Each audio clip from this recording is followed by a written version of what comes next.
Hello, everybody. Good morning.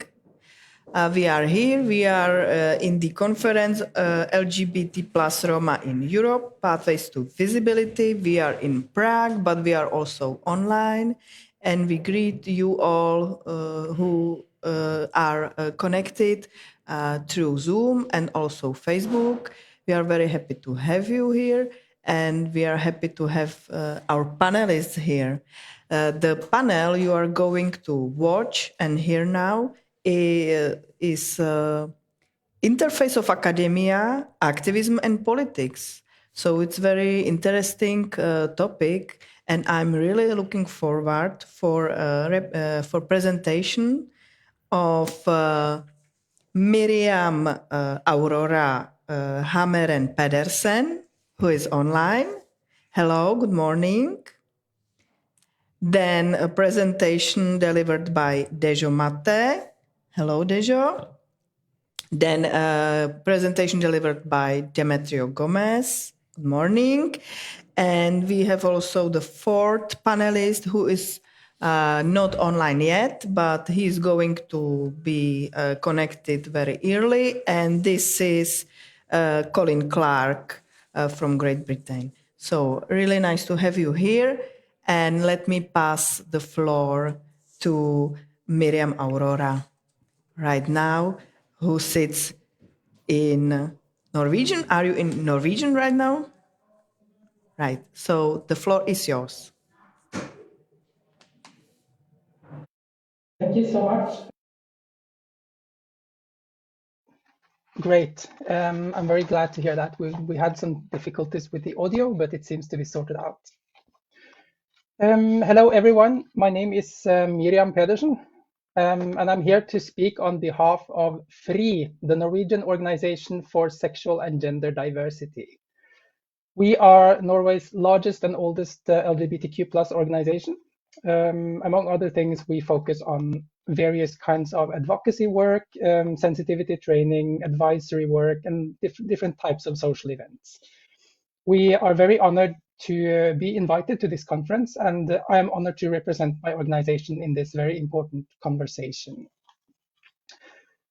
So my voice is a little bit bad. I had COVID last week, so my vocal cords are still kind of recovering, but I hope that you understand what I'm saying.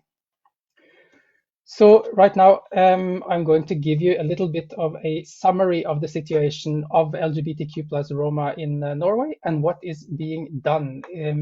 It's not so much an analysis of the interface of academia and politics and activism, as it is rather just a little summary of the first steps that are being taken towards visibilizing LGBTQ plus Roma. We are still very much in the beginning phase of this work. So yes, let me start with just telling you a little bit about what we have been doing so far. In Norway, there are actually two Romani communities that are recognized as distinct national minorities. And our art contacted us last year to be partners in this larger project on LGBTQ plus Roma visibility. We said yes, and we started to plan a Norwegian national roundtable conference on this topic as part of this partnership with our art. And what we did was that we liaised with both of these Romani communities by way of trusted intermediaries.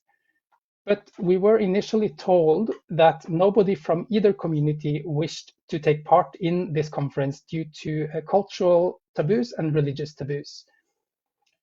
So our main impression was then and still is that there seems to be little or no openness about LGBTQ plus issues among these Romani communities in Norway. Despite the lack of openness, we do know that LGBTQ plus people do exist in both of these communities. I mean, obviously, but also as shown by recent research. as Lucia Fremlova said yesterday, there is a lack of awareness, there's a lack of funding, and there is a lack of provisions for LGBTQ plus Roma across Europe. But this, I would say, is definitely the case in Norway, perhaps more than in most other countries. There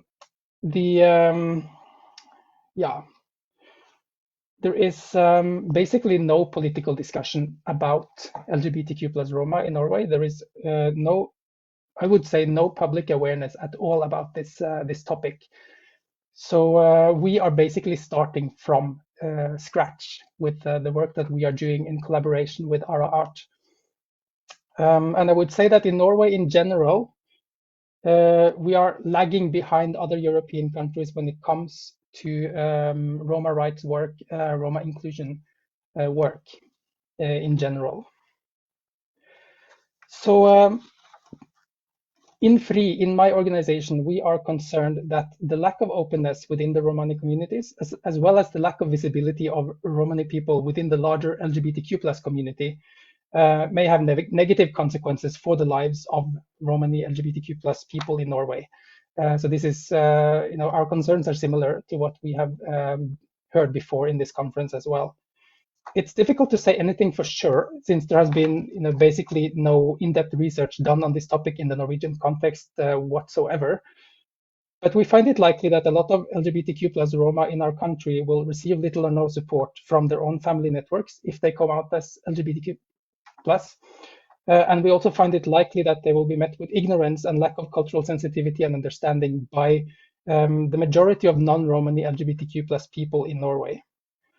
This places LGBTQ plus Roma in Norway in a very difficult situation, as they face the choice of either keeping their sexuality and or gender identity a secret, or risking isolation not only from their ethnic community, but also from the queer community at large. And I believe that the mechanisms here are similar to what we see in other parts of Europe. Yes, so as I mentioned, to help put this topic on the public agenda in Norway, we organized a national roundtable conference on the 24th of January this year, with participants from 5 different countries representing various organizations, groups, experiences, and academic fields. So it was supposed to be a national conference, but it ended up being an international conference as well. For practical reasons, we decided to focus on the group known as the Norwegian Roma, which is one of these 2 national minority groups of Romani origin in our country. This group descends from Vlach Roma, who came to Norway in the 1800s. This group was harshly persecuted during the Holocaust, with the vast majority of the group actually being killed, mainly in Germany. And because so many were killed, the Norwegian Roma are currently very, very few. They only number around 1,000 people. And the trauma inflicted on this community during the Holocaust, as well as subsequent exclusionary policies directed towards the Roma by Norwegian authorities, has led to a widespread distrust towards the government and towards Norwegian mainstream society among Norwegian Roma today. This distrust is another part of the reason why it was difficult to find Norwegian Roma participants for the conference. The Roma community was represented by international speakers, as well as by a non-Roma representative of Roma Noker, the Norwegian Roma Cultural Center.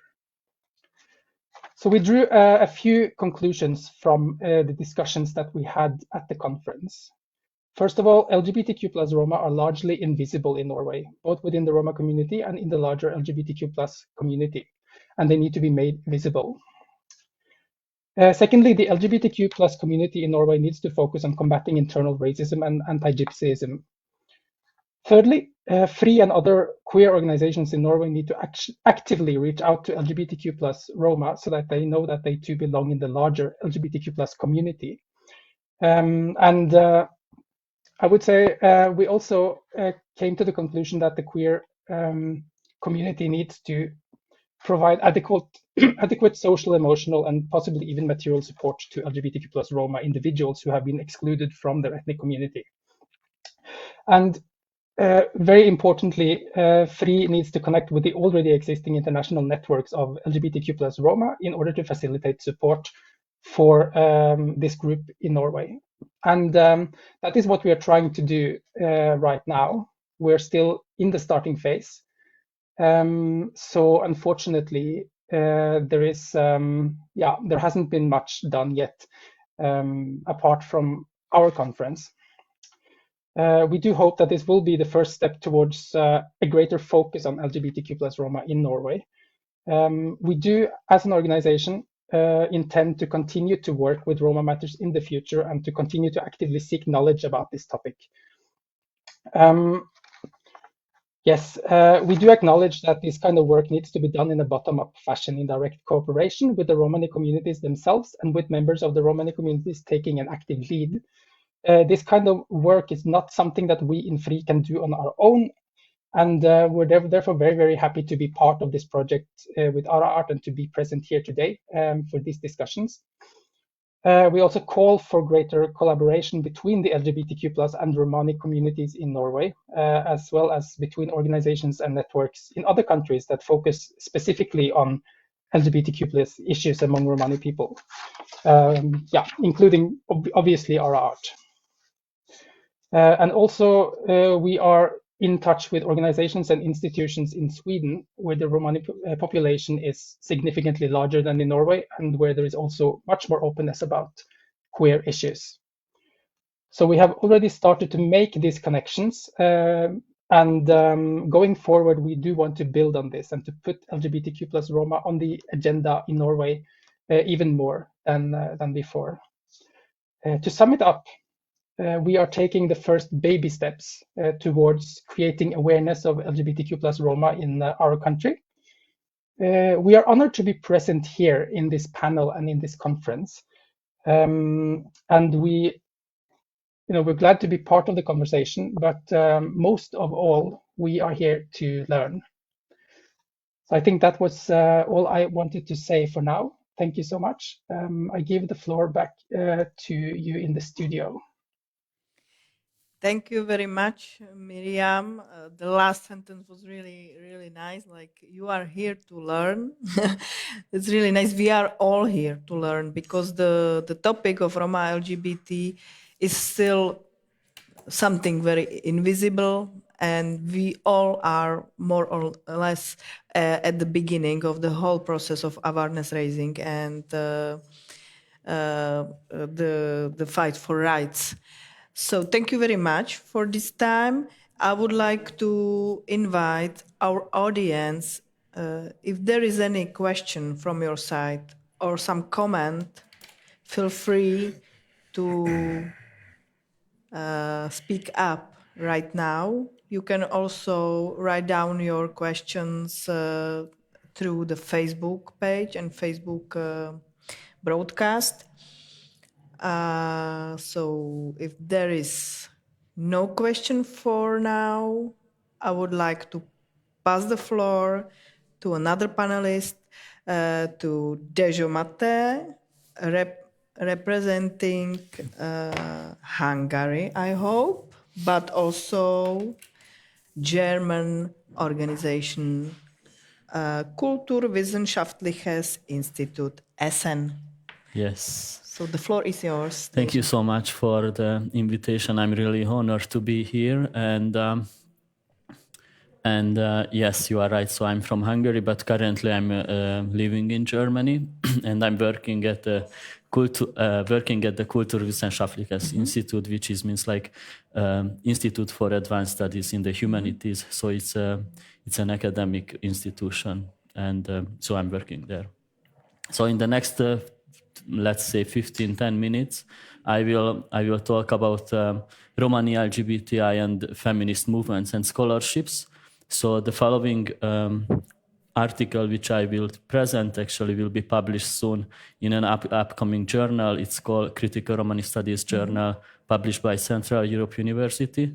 So I think the journal will be launched in 3 weeks, 4 weeks, hopefully. So I would like to start with some criticism as well, and also a reflection on our movement which happened in the past years. And I'm very glad to welcoming critical reflections and developments on on my thoughts. So in 2021, 22 and 21, Romani women are still objectified, sexualized, and forced by sterilized.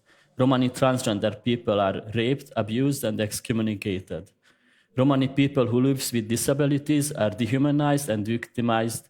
Romani LGBTI people are victims of LGBTI-phobic motivated hate crimes and discourse in racist, heteronormative, non-Romani society and within Romani and LGBTI movements, respectively, of course.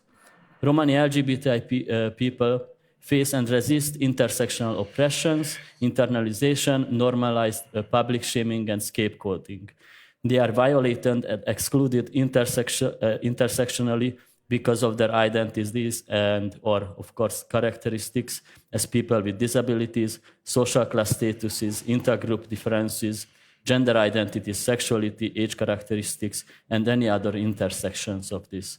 So as you know, we are often mentioned that we are lack of knowledge production of Romani LGBTI and feminist movements and scholarship, but thanks for the last, let's say, 10 years work of Romani LGBTI scholars and activists and our supportive allies. So there you can see that we are producing knowledge, which is academic knowledge as well. So I see that there is a huge development since from the first Prague conference, which was in 2015. So, a second, this is a technical issue. Jesus. Yeah. So when we critically reflect on the development over the past 50 years of the international Romani movement, we note that Romani LGBTI and feminist visibility were rarely addressed. However, this does not mean that Romani LGBTI and feminists were not part of the mainstream Romani movement. Romani LGBTI have consistently been influential members of the movement for the Romani human and political rights emancipation. They had a decisive role in the Romani movement. As the first generation of the Romani activists, they resisted together for the first cultural and identity representation, promoting visibility, equality, and dignity for all. They fought together for the autonomy and freedom of Romani arts and culture in particular, as well for overall Romani emancipation and leadership. From 1971, the Romani cultural identity politics with the second generational Romani intellectuals and activists, resistance transformed into institutional and political movement as well. By the 1990s, led the emergence of Romani civil rights activism. In the 2000s, the third generation of Romani activists and scholars much more focused on the analysis and resisting of the anti-Gypsyism, anti-Romani racism, and LGBTI phobia with knowledge production, to talking back to academia and to the human rights activism as well. When in 2014, Vera Kurtic, David Tischer, Jelena Jovanovic, Joci Martin, and myself at the workshop in Budapest called Coalition Building and Transforming the Romani Movement, Feminism, LGBTI Rights, Trade Unions, within the framework of the meeting of activist scholars entitled Nothing About Us Without Us, organized by the Roma Research and Empowerment Network. I'm not sure that we were at that time aware of our positions, leadership positions, and kind of power in the international Romani, LGBTI feminist movement and activism as well. So nobody kind of warned us that you are kind of first to start this topic. So, and it is brings also responsibility, which is not only being visible, but a huge responsibility as well. Before this, each of us had worked separately and individually, most at the national grassroots level. And in that time, we realized that our voices and efforts must unite and support each other no matter the cost. And as I mentioned in 2015 at the first International Non-Lgbt conference in Prague, we declared that our intersectional identity must be celebrated, promoted, and we must build reliable alliances to minimize oppression within and between the communities. And I would like to highlight, like, we are at the stage that we can working with concepts.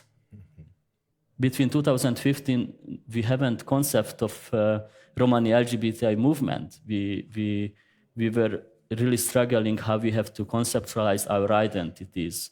Like before, we didn't talk about Romani LGBTI intersectional identities or intersectional oppressions. So it is that we are now talking with these frameworks. It is the recognition of our work, which we did in the last 10 years.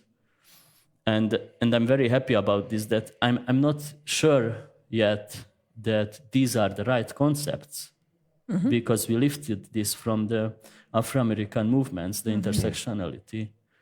And therefore, I'm really just considering the concept of intersectional anti-Gypsyism, which can describe our lived experiences. But we have a lot to do and a lot to work to just figure out how this concept and identities fits in our movement and in academia as well.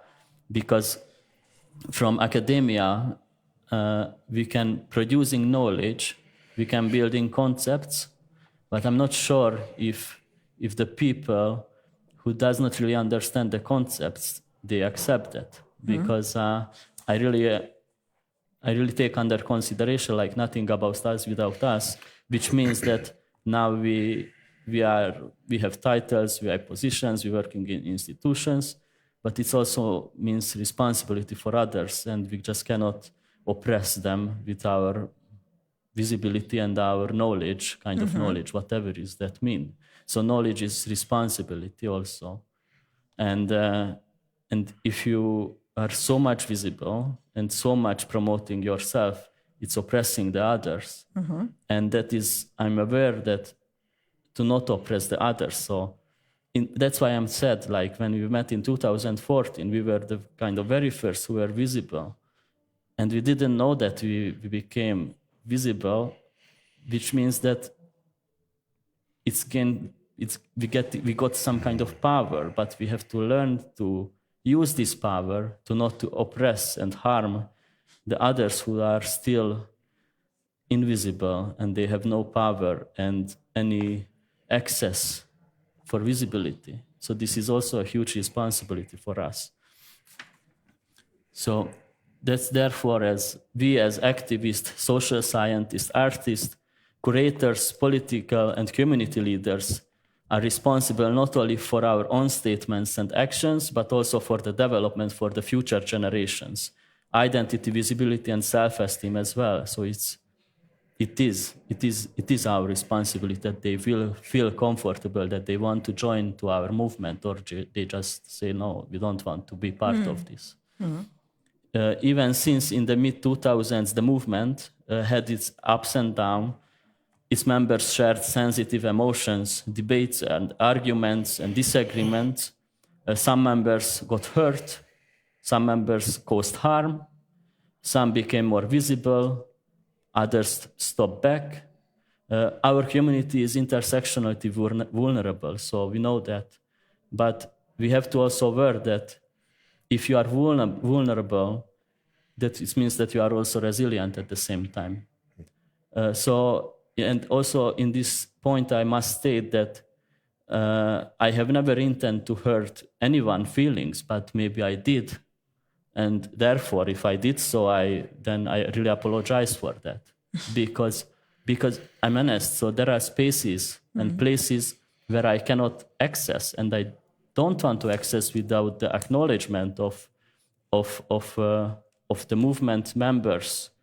For example, if I want to be a supportive alliance for a transgender movement, I have to respect them safe place, because I'm not part of a transgender movement. I'm a cis man, And if they say that you are not part of our identity, I have to respect that. And as far as I see, in our movement, there are alliances who are not really respecting our identities, and they are entering the places and spaces with some oppressive epistemic violations without the acknowledgement of that. And this is harmful for the movement, not only for the movement, but for the members as well. It's causing not only physical, but mental health violations as well for the others, oppressions. So based on the last decade's Romani LGBTI and feminist lived experiences and scholarship, it is appropriate to critically discuss and challenge intersectional anti-Gypsyism, anti-Romani racism across Europe. So it is crucial to critically reflect on the controversies of human rights protection, movements, and scholarships. Our present recognition is the result of the struggles by pioneering Romani LGBTI activists and scholars and allies as well, who are supporting to us and who are not oppressing us.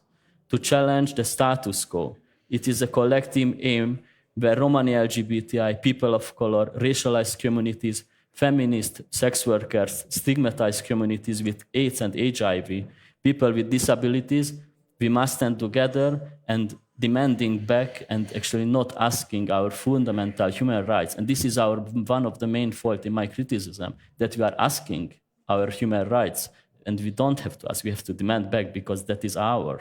And the history, the past, they just took away from us that. And people, they just not recognizing us that we are off of self-esteem. 1 second, technical issues. Just twice. Yeah.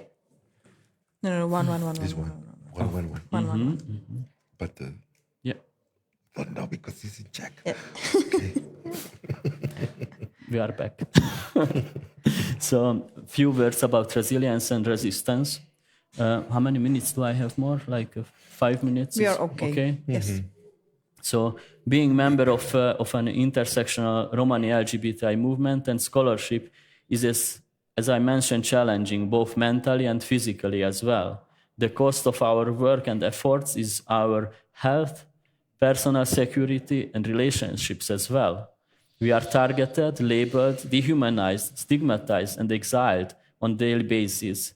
And I often pose the question, like, is it worth it? And without any egocentrism, I can really declare, yes, it is worth it, because the fact that an increasing member of Romani LGBTI and supportive alliance is constantly joining our movement with pride and dignity, and that I think that is the real price of our movement, right?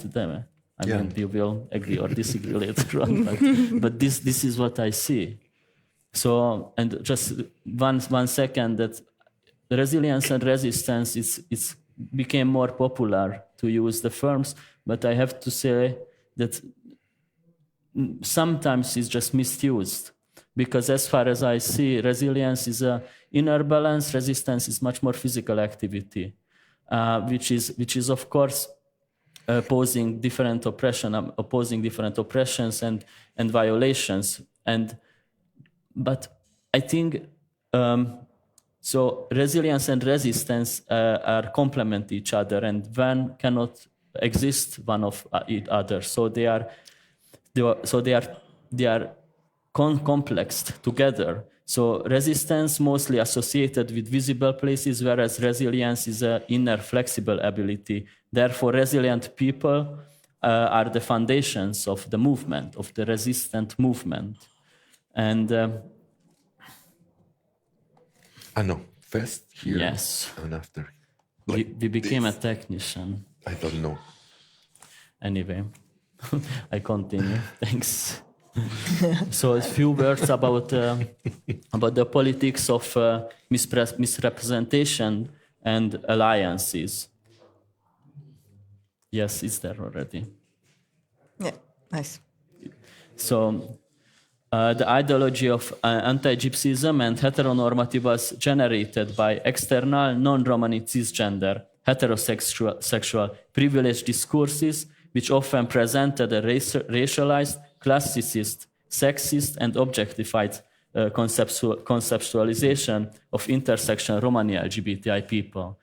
These dehumanizing stigmatization excluded our own narratives and representations, limited our access to knowledge and its production, the needs, the visibility and representation and lived experiences of intersectional LGBTI people. Taking the pride as a Romani LGBTI person, but recognizing my privileges as a cisgender man, I was delighted to find that there are coalitions in the cross movements which preserve a safe place and space, even though we share similar forms of social exclusion, oppression, and violation.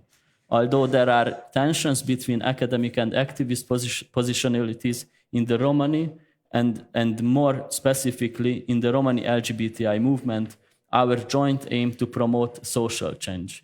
However, ethnic Romani versus non-Romani and gender identities, sexuality, social class status, life experiences shape the movement, drives expectations, and thereby their results as well. We have to appreciate and respect each other's identities, characteristics, and boundaries as well, to not hurt, public shame, and violate each other and reinforce the structures of oppression in our movement. In order to critically analyze the Romani LGBTI movement leadership, representation, and visualization, it is essential to acknowledge Romani LGBTI members' academic, cultural, and life experiences. The embodied position of allies, even with supportive intention, risk of recolonization, decolonization, the representation of the Romani LGBTI and feminist movements. Non-Romani LGBTI voice and knowledge can undermine our visibility and at the movement.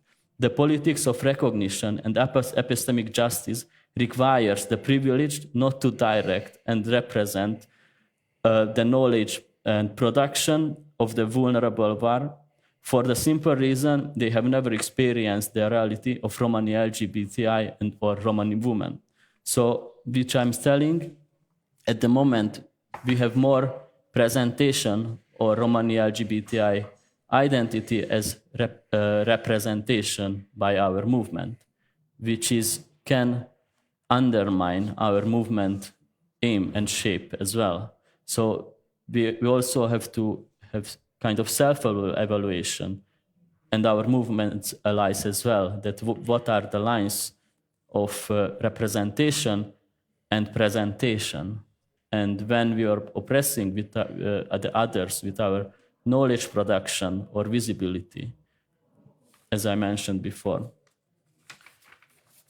My last sentence is, alliances must recognize when they suppress community members' representation and leadership and try not to create more harm and inequality than reliability and support.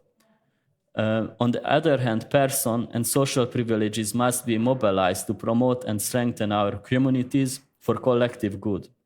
Common and shared identities not sufficient to assume leadership in any movement, especially in Romani LGBTI movement. Self-centered power practice damages those who are invisible, vulnerable, or powerless. This kind of representation or presentation creates oppression and misrepresentation for hidden members of the community. In my last word, we have to also recognize when maybe with our presentation or representation, we can become also an oppressor without the acknowledgement of that. And we have to be critical of that. And so that's it, my words, but I'm happy to answer for any questions. So thank you so much. Thank you very much, Dejo. I'm pretty sure that your presentation was very interesting and a good base for deep discussions. Maybe the first question I have on you is, could you please repeat? You said at the beginning that the article is going to be published. Yes. Could you please tell us one more time where to be published and how can we get the article? Okay. So it will be published at Critical Romani Studies Journal, published by Central Europe University. It will be a special issue, and the special issue title will be Romani LGBTI and the Feminist Movements and Scholarships. It will be published online as well, but also in print in 3 weeks. Okay, and is it accessible for everybody? Yes, yeah? It's a free access for everyone. Nice. And so there will be a lot of academic articles and non-academic articles. I mean, culture and arts and cultural articles as well. So it will be hopefully a good knowledge production for the others as well. Mm-hmm. Thank you very much. As I understood correctly, at the beginning of your presentation, you mentioned that we are not so much at the beginning of the whole process because there were already some things done and we have already some academic, let's say, academic matters, objects or articles or something, academic thoughts already in place, maybe for 6, 7, maybe 10 years already. But what I feel is that, and you also spoke about that there is a gap between the academia and the, let's say, grassroots. Yes. So how to connect these two spheres better, maybe, or how to facilitate the process of accepting or discussing academic concepts on the grassroots level? Yes, this is it's a great debate, but I believe Dema is the expert of this, but I can answer in one sentence.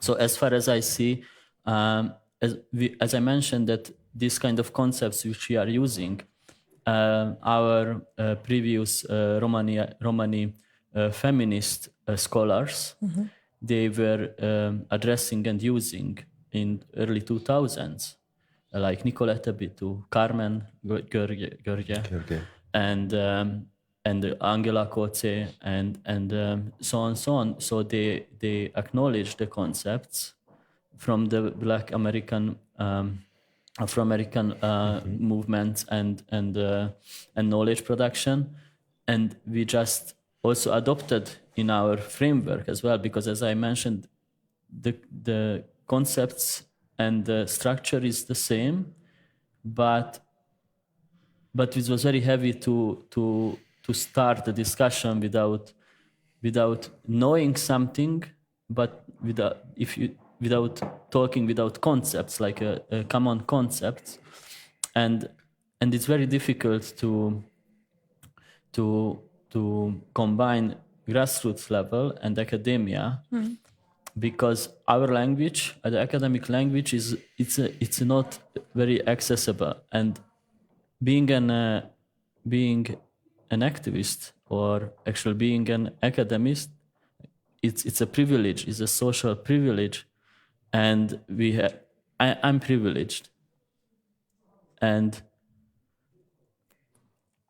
this brings a lot of responsibility for others. So that's why I said our words, actions, with our no intention, it's become politicized, because we are very few, and that's why we have to really find the language. And yesterday I speak with one of a very good friend, and she mentioned that her girlfriend working on grassroots level, and she chose this because and she's she's a great scholar as well at the same time, but she chose to work on a grassroots level to support those people who has less voice as the others I don't say that is a choice to be in academia, but it is a privilege and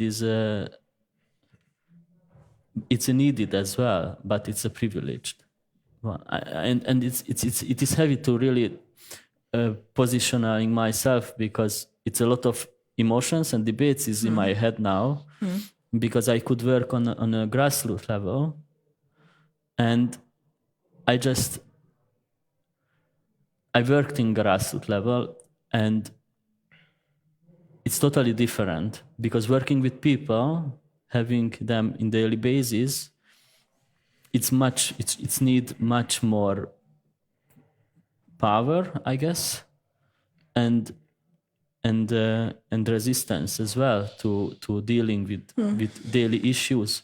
In academia, it's also different, because also working with people, but to translate them struggles for those who are kind of on the same position as we are now in a middle class, that they have to understand the struggles. It's a kind of channeling the struggles and lived experiences from the grassroots level, from the academia, and it is very difficult and heavy, because to translate the daily experiences and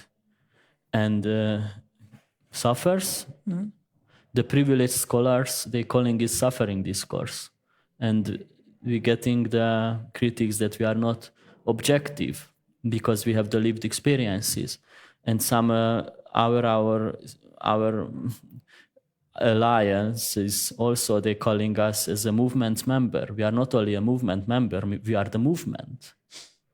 We are not the members of the movement, we are the movement itself. We are the knowledge production of the movement. Without us, the knowledge production of the Romani LGBTI movement, there will be nothing, honestly. Because an alliance cannot have the lived experiences as a Romani LGBTI person. That's it, the simple reason. I cannot write an article on Romani women because I never experienced to being a Romani woman. Yes. Okay. Thank you very much, Dejo. This could be really very wide discussion, but we also have here Demetrio, who can bring another dimension, maybe. I just would like to underline, Dejo, what I really liked in your presentation is the level of humble you have as an academic, because it's not so. I think it's not so usual.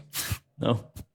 And I can completely agree with you that as academics, we or they or us or I don't know, need to be always aware of the real situation on the grassroots in the movement and real people and their lives. And the academia could be maybe just one thing in the whole movement.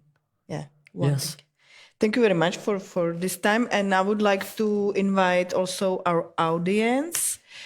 Are there any questions or comments? You are really welcome to present yourself right now. Maybe I can check also Facebook comments if there are any. Okay. So everything is clear. It's nice. It's nice. So we can move to another presentation, and I would like to give floor to Demetrio Gomez, representing Spain, but representing also the movement for already a long time, I have to say. No offense. No, for nothing. So the floor is yours. Okay, thank you very much. Okay, I go to speak like an activist, but because I collaborate with some universities on some articles. Okay, when we are LGBTQ Roma activists, we are in the middle of nothing. Why? In one part, the Roma organizations don't want that we are part of the people of the movement, thinking that we have the LGBTQ movement for a start to say something or make some reivindication. And it's for this that we are not included in the plans, in the policies, in the strategies of the Roma organizations. But in another hand, we have the LGBT activists and the academicals. For the academicals, in general, not Roma academicals, but in general, and for the LGBT movements, we are like a mythological animal. We exist, or it's possible we exist, and all the times is in the side of exotization, or like exotical ornaments for the movements, but not really to be taken serious. What is the work? What is the question of the resilience that speak very well that so. This is a little bit complicated when we won't have one space. In another hand, I think we have a very absurd division. In one hand, we have the academical. In another hand, we have the activist. But it's not possible to be only intellectual and to be in the world of ideas. And it's not possible make the actions with any head, with any intelligence for these movements. But Paulo Freire is the last pedagogue and say, we need to be together, action and think. This is one of the challenges, I think, for the social movements and the academia. When we speak about the academia in general is ethnocentrical, for definition, because it's the white people that do the studies, it's the white people that do the informs, it's the vision on the point of view of the white people. And we are only like mouses in the laboratory. The academical people coming, take some persons from the community and started to make studies and regarding what you say, what you do, what is the interpretation for herself about you, and starting to say what we need do in the movements. It's very ethnocentrical, paternalistical, and very white vision. And this, I think we need to start to change this. We need starting to collaborate in the academical and the activist. It's not possible to have some idea near to the reality if you don't speak with the people that's in the reality, but at the same level. My knowledge, like an activist, and my interpretation of the world is important in the same level that your students and your bibliography and your authors that you're reading a lot of. That is very nice. We need the academical. We need for support the actions in the civil society. We need to have one argumentation when somebody coming and starting to say something about the Roma movements or the LGBT Roma movements. We need to have one argumentation. We need to use this language too for have one place. And I think in this case, the Roma academical people is not only academical, it's like that's so. It's part of the movement. We are the movement together. I think it's a very big step, a very big change in comparison with other relations, academical with activists. I think this is something new, and I think we have the opportunity in this moment for to be together, to be together and provide what I do in my activism, in my civil society, and what you do in this intellectual world. But really, we have a lot of problems in the academia, but not only for the activists, but for the Roma academics, for have one line inside of the university, or what is the project that is possible financial for the university, because you need to be in one framework. When you exit from this, I don't know, it's not sure, this is not so much scientific, but okay, but the relation with the activists, but put a lot of problems. It's something that I experimented when I work with some universities. It's very hard, really, have some project or have some inform or have some article in a good direction with the university, because the university put a lot of limits all the time and put one point of view that is the white point of view. This is something that we need to start to change. We need support the Roma academicals. If we need create a epistemology, a self-epistemology that we take in from the Romanes words. This is one, is activist too, to be in the academia, to be Roma in the academia, and writing about the LGBTQ Roma or in general about the Roma is one form of activism. It's not separate that what we have or what we do in the society. And I think we need starting to thinking in this way, because all the times we search what is the difference, what is the problem for the academia and the activists. No, we're going to focus in these good practices that we have in the Roma LGBTQ movement. And I'm sorry, white people, but you need learning something, okay? It's not only that we need now what you say. No, you need now what we say. Your approach needs to be more near, not only from this vision like we are these mythological animals. I think it's possible work in the same level, but we need that the academic people to be more sample, more near. Don't use the people like a mouses. We are persons. We have feelings. We have life. We are not only numbers. And we are not in your statistics. We need humanists, say, the science too, in general. We are starting to lose this sense that we are human beings, that we have rights, that we are something more than numbers. And I think it's more or less what I want to say. I'm very synthetic.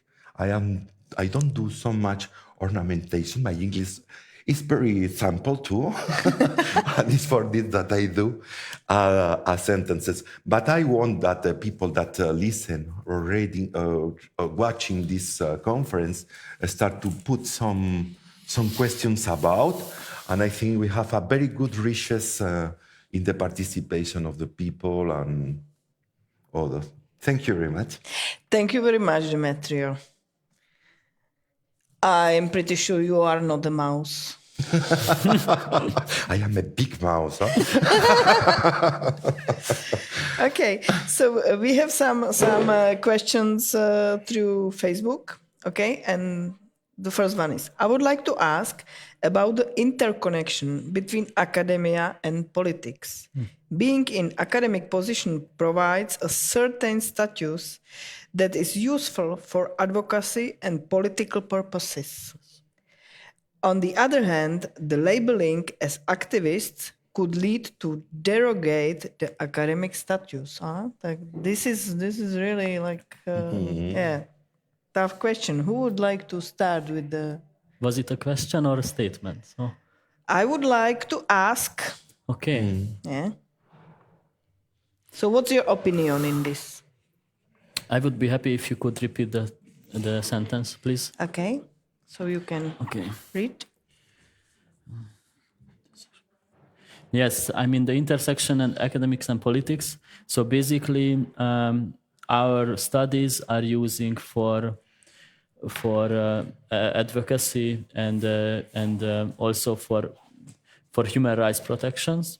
So it is a great opportunity to address different issues for different bodies, and this kind of knowledge, which must connect with the grassroots level, can change and shape the policies of Romani LGBTI recognition. And this is which I also would like to highlight. And thanks for this question. Like before 2014-15, in Roma strategy was no one single line about Roma LGBTI intersectionality, and thanks to them, for example, and for the other movements members as well, and our joint efforts works as well. Like now there is a line, at least in the strategy, that the Roma LGBTI intersectional violations, and yesterday also had a speech by Dan Dogi.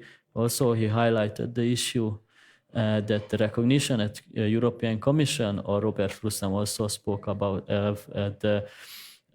under institution of what is the institution of Robert Rustam? It's ECRI. ECRI, yes. So they also recognizing the lived experiences and the narratives of Romani LGBTI people, and also which I'm very concerned that it's the police and the judge and lawmakers also, they have to address the intersectional hate crimes and violations, because if there is a hate crimes of Romani LGBTI people or Romani transgender people especially, then the hate crimes happens because of the identity as a complex identity of Romani transgender people or Romani LGBTI people, not because of the person is Roma or LGBTI person or a transgender, because of the complex identity what the perpetrator reflect on the person at that point. This is my opinion. So, and really, it's thanks for the question, because it's very just clarified the previous debates, that what is the connections between grassroots academia and the politics, because this is a complex channel. We are channeling these informations, and some, I mean, I consider, and please don't take me egocentristic, as a kind of voice of those people who at the moment doesn't have voice, but I'm getting tired to being a voice always, right? Yeah. Because we are getting physically and mentally sick about this. So our price of this, that we are sitting here with them, it's our mental and physical health. And who knows who will attack us next time on the street, right? And in academia, they're just telling, like, okay, so are not objective anymore. For me, for the question of the politics is all the time dangerous. It's all the time dangerous because the interest is interest of the party, or it's an interest of herself political career, you know. And we need have some special treatment with the politics, you know. I want more political participation of the Roma. And we need more Roma politicals, because it's not because these people go to represent the Roma people in the parliament, because it's all the citizens that vote this political. It's not the representative of the Roma, but I am sure that these people have this sensibility for the Roma community and can change something in the approach to the Roma community from the part of the politics. We start sometimes for work with the politician. It depends on the country. You are more welcome or you are not welcome for anything. If you are not welcome for Roma, it's sure you are not welcome for anything if you are Roma LGBTQ. Okay? But we have some countries and that is very advanced in the question of the LGBT rights. If we have one opportunity real in these countries for do something good. But we need that the politicians have the interest for this question. We need that the LGBT organizations mainstream take in consideration the Roma LGBT organizations in grassroots. And with that, we can do, or we can starting to do something. But sometimes the politicians is very out of the reality in general, but for the Roma reality, it's in the stratosphere. Really don't have any link or any vision real about what is Roma, what is the way of life of Roma, and what is Roma LGTB. Arrive to Roma LGTB or Roma feminist is something like a imagination, you know? But this is my position or my idea about the politicians, politicals, and relation with movement academic. I would like to recall a sentence for Vera Kurtic. In 2017, we were in Strasbourg. I remember, Dame? And Vera Kurtic had a sentence. And she said in that time, it was 5 years ago already, and she said in that time, like, in early 2000, everybody wanted to speak about Romani women. It was super sexy. Exactly. And now everybody wants to speak about Roma LGBT. Oh my God, it's super high sexy. And it is everybody seeing dollars in this project. But I have to highlight your sentence. It's that, sorry to say this, that we are not a project and we are not a book proposal. Thank you. Miriam, whenever you want to to say something, you can, of course. So are you okay for now? Yeah. Okay. Because what I see in this discussion is that we already get known that academia and activists have to collaborate, and this is the movement. What's the position of, and then we need to distinguish between policymakers and politics. Like, the question is there anybody from the Roma movement and Roma LGBTI movement who would like to be politically, visible and active? Do we have these capacities, and what to do to enhance the interest of people in entering the politics? This is my first question, and the second one I will write down not to forget. So it's a very nice question, and I will answer honestly. We have the capacity, we have the knowledge, we have the background. We don't have the key for the institutions. Why? Because we are not white.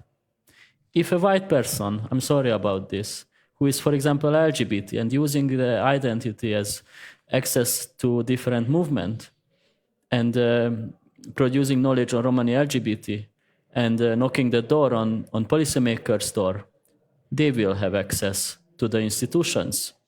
We don't will have access to any institutions because we are the subject of the Romani LGBTQ movement.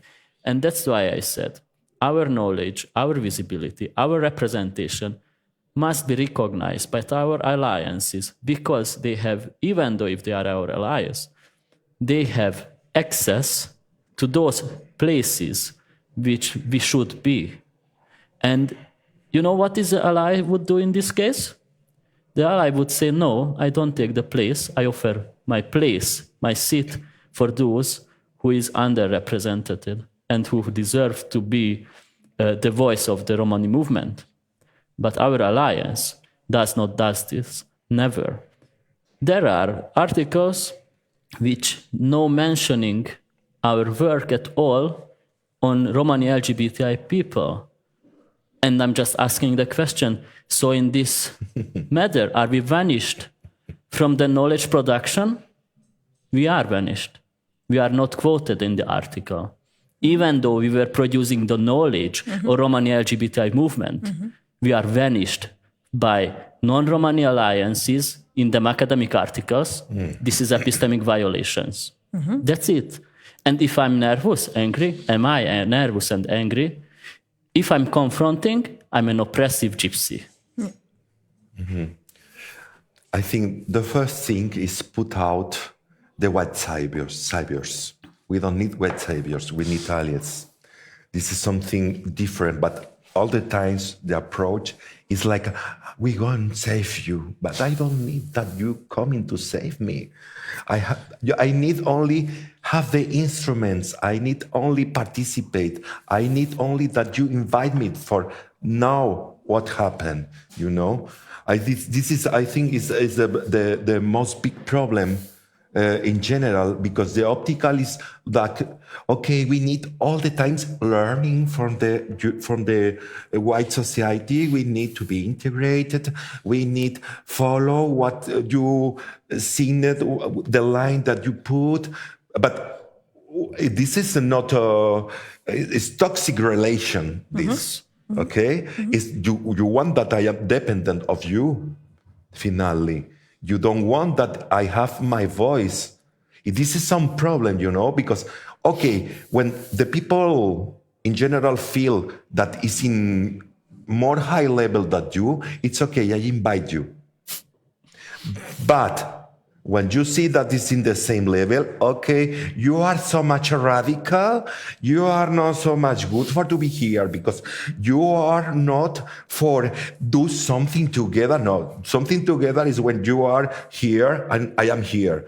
But something together is not like this. Something together is when we are in the same level and we start to do something together. But not when you say, no, because for you to be good, you need to be here. But why? Why? What is my production? All the times. But after you know, this is something very toxic and very bad. It's, okay, I am the white savior. I arrive. I do the very good things for the Roma people, but the Roma people don't coming. It's because the Roma people don't want to be integrated. I don't put more money for the Roma project because the Roma people don't want. This is the logical from these people, and after we are where? I'm sorry for this word, but we are in the shit after. This is my conclusion. Now, okay, but there is a situation, for example, now in the Czech Republic, hypothetical. We are looking for some suitable Roma people to be involved in some policy-making body. So they have some education, the right level of education and so on, and they know the topic.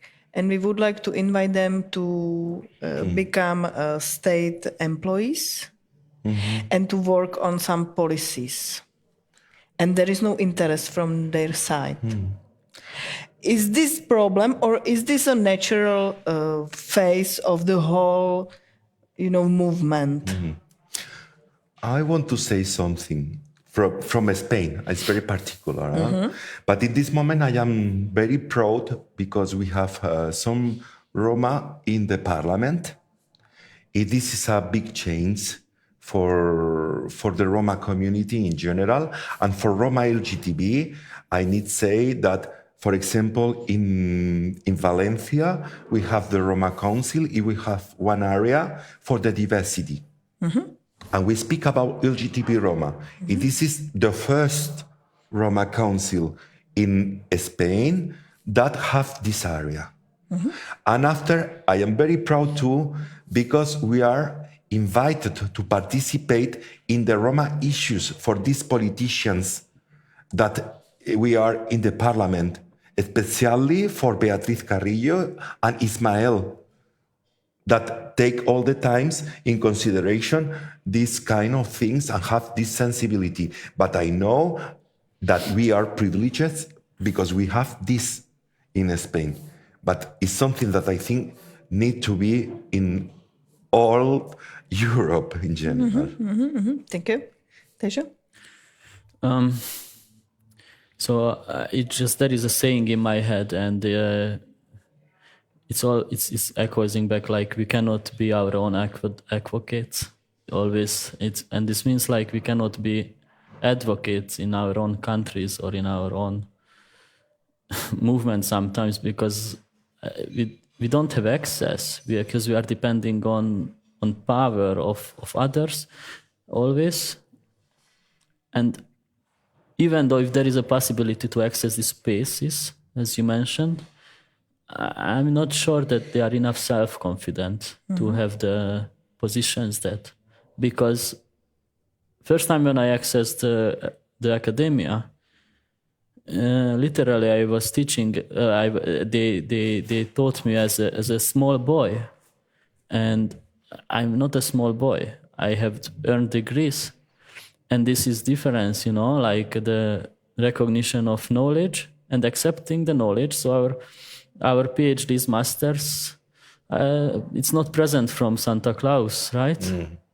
Or from whatever, whoever is equal with any other white diploma. And we don't believing in this, what we earned. We always questioning our knowledge, like, can I be critical? Can I access these places? How I will feel in this white environment? Do I have to behave as a gajo in a white institute? How the gajo behaves? Do you know, you're posing always these questions when you're getting on the tram, like, am I enough clean? Am I looking at as a kind of gypsy as imagined by the non-Roma people? It's always a struggling, right? I think it's also an issue for those people who have even the access or chance to access the institutions. They're posing this kind of self-determinating questions. This my opinion only, and feelings as well. And do you think this, let's say, problem or this feeling to the self, to defend myself all the time, constantly, as Roma, as LGBT, as Roma LGBT, is something what is typical for, let's say, like more educated of us, or is it also something you can see on the grassroots? Do you see any difference between these two groups, like these activists and movement and academia and grassroots, or I don't in the see self-confidence? I don't see any differences. The difference that, I mean, I have a brother, and even though he doesn't have a higher education, I really consider him much more knowledgeable as myself. And is just, I had the luck and maybe the motivation to sit and doing the study. That's it. I mean, really, everybody can do the study. Everybody could. I mean, I agree. It was a stupid sentence. So in an ideal situation, everybody could have equal access to education. Somehow I had this chance and opportunity to have access to education. And that's why I used this as a self-promotion at that time to just develop myself. And my brother doesn't have. So this is the difference. And also it's a lot of time and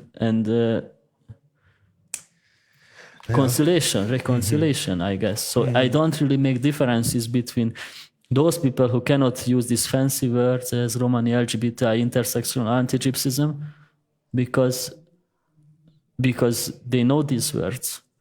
Just we creating these words as well and concepts. And we have to understand that actually those are the real words which they are echoing, but we have to use this language to order to shaping the policies and recommendations, not only for our goods, but for the next generations as well. And I really believe and I hope that these concepts which we are using now as intersectional anti-Gypsyism or whatever, it will be developing more and it will be much more clean and shaped for the future. And this is the task of the future generations, I guess. Thank you. Demetrio, would you like to react somehow? I don't know. I starting to think in a lot of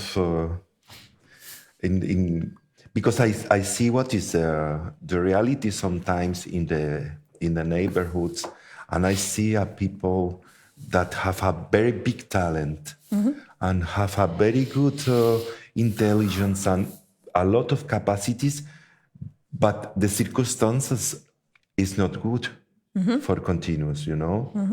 And I see a lot of people that need some support, but real support is not like, you are very nice. No, support.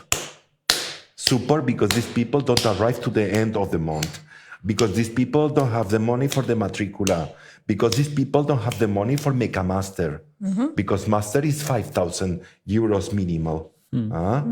And it's for this that we don't have so much academics, we don't have so much people. And the people that arrive with a big effort from the family, from himself.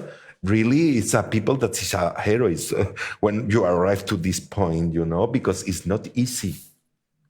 It's not easy. You don't have the models for follow. And sometimes too, some academical Roma take this white position that I speak very high, and because I am universitary, but after, where is the people? Because you are Roma, you are part of the community, you have one sensibility, I hope, for your people, for advanced, for make one revolution, for starting to do something, for have one role in the society, for have one position in the society. Because if you don't do anything of this, for me it's the same if you are Roma or you are not Roma. I need some activism, I need some sensibility from your part, not to be in the middle of the community for the people say, you are very, really intelligent. This is for nothing. Yes. So I think you both already more or less replied on another question we have on Facebook. How can non-Roma and non-LGBT plus people be good allies for the movement? I answered, I think, this question. I mean, we need alliances until they're not oppressing us. If they oppressing one of the member in our community, physically or epistemically, I mean, not only the person hurt, but the whole community. So this my clear statement on this. And I don't want to be, I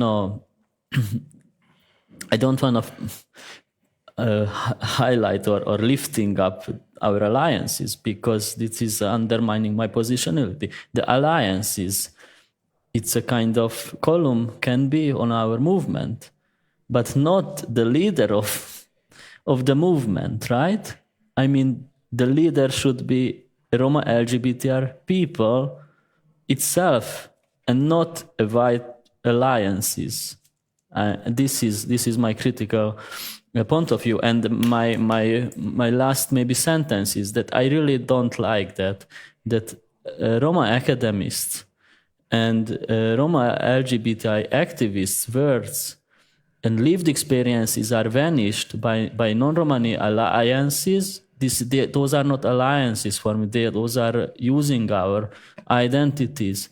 There are like a great Romani LGBTI scholars and activists who want to be kind of part of our movement or being part of knowledge production, but they never invited by those kind of academic roundtable discussions which on Romani LGBTI people nowadays to represent them knowledge.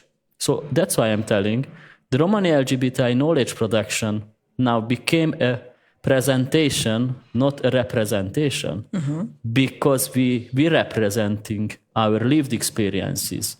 The alliances, they presenting them thoughts about Romani LGBTI people.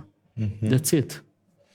Me, 4 words: support, listen, learning, and don't take the protagonism. This is the 4 things. Very simple, very clear, perfect. Thank you. And maybe because we have 3 more minutes, I would like to invite also our audience online on Zoom. If there is any comment or question from your side, please feel free to speak up. Otherwise, I have another, maybe the last question on you. How to describe?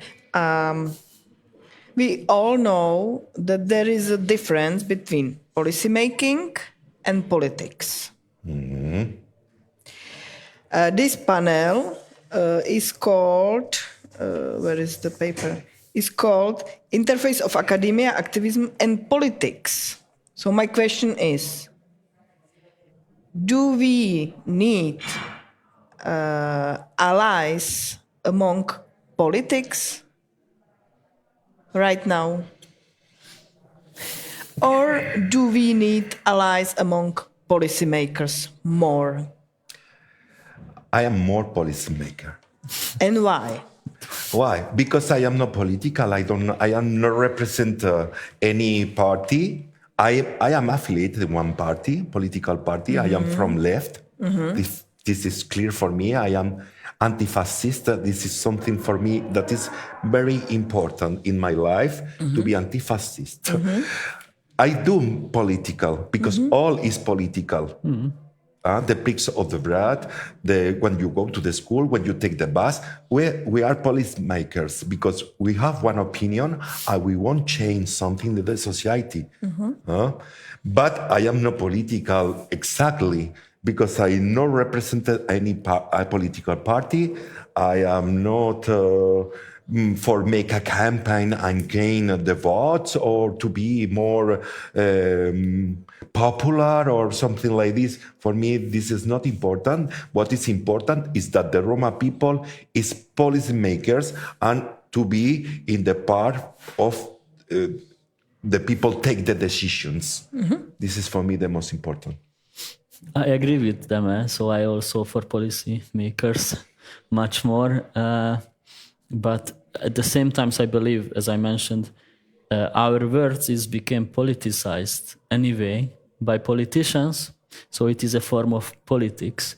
It is another question that we are not we have no seats in the chambers in different political parties. But if we want, we don't want, we are kind of politicians in this sense because we shaping the voices of politicians because we are not that much. And with whatever we say, it's became politicized.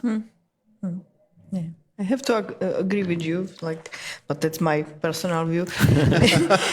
Miriam, would you like to add something, or would you like to summarize what maybe you have learned from this panel? I would like to do that. The echo is gone. Perfect. First of all, thank you for just great presentations. I've been listening intently, and I'm here representing a large organization, and I think on behalf of FRI, on behalf of all of us, I can say that we will bring your perspectives with us into our work going forward, and especially regarding whom to listen to and which voices to prioritize in terms of giving platforms and giving space. These are extremely important questions, and we need to keep them in our minds at all times in organizations such as ours, which are supposed to represent the full spectrum of the diversity that exists within the queer community. So I think that is the main thing that I will take with me. And when it comes to politicians versus policymakers, we work with both categories. But I think I can say that the end goal, of course, is to influence policy. whether you go by one channel or the other. So yeah, I can only say thank you so much for being allowed to be here and getting the opportunity to speak. And yes, thank you all for very insightful reflections. Thank you very much, Miriam, for joining us. And I would like also to thank to Dejo and Demetrio. This discussion was very interesting for me and very much like exploring. And I'm really happy to be able to say that academia and activists are creating now like one movement. That's the best. We work together. Thing. Yeah. Yes. That's really nice. That's really nice. So thank you very much for this time. We are out of the time, and we are looking forward for another panels in this conference. And bye bye to Norway, Miriam. Goodbye. Bye. Bye.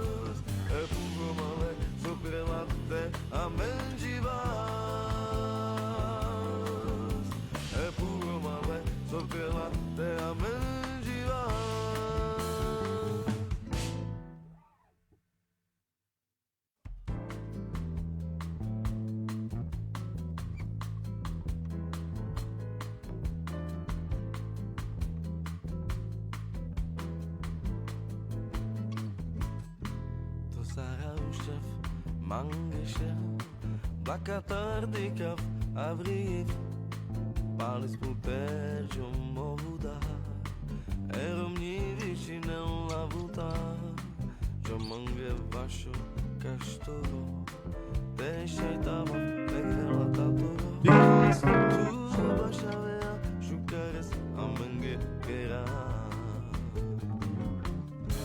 Sargelio mave vašo kaštoro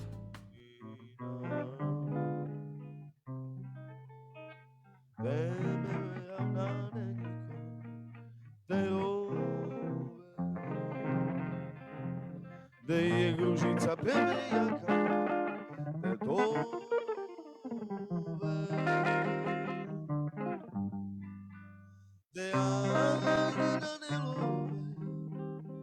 de alelove nigada ai de vale i bisum cho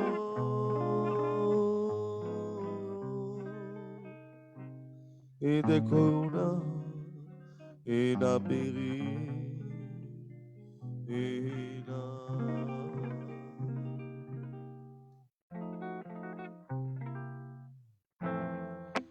Judas va mira vastanda Tosatos manza Yo i barona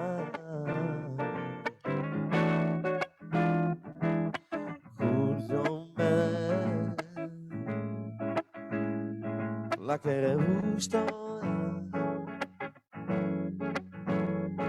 Aspetto spazza Io imparo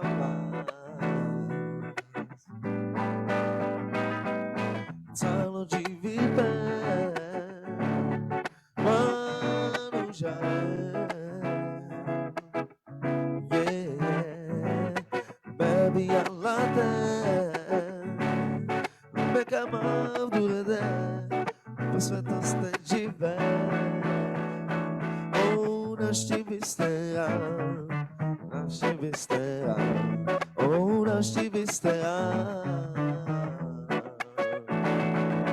Naši bistera Naši bistera O naši bistera Imanek čavoro Ai soros bucloro Son velas que dejan gravar Lovenicas nane Yo te mando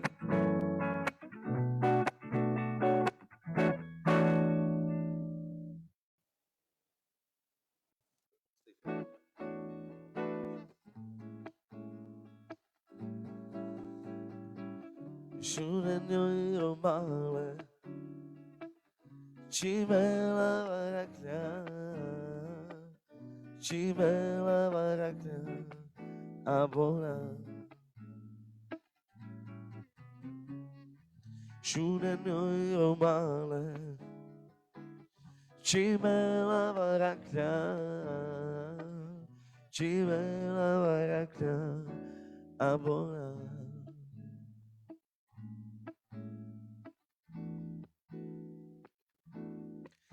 Abona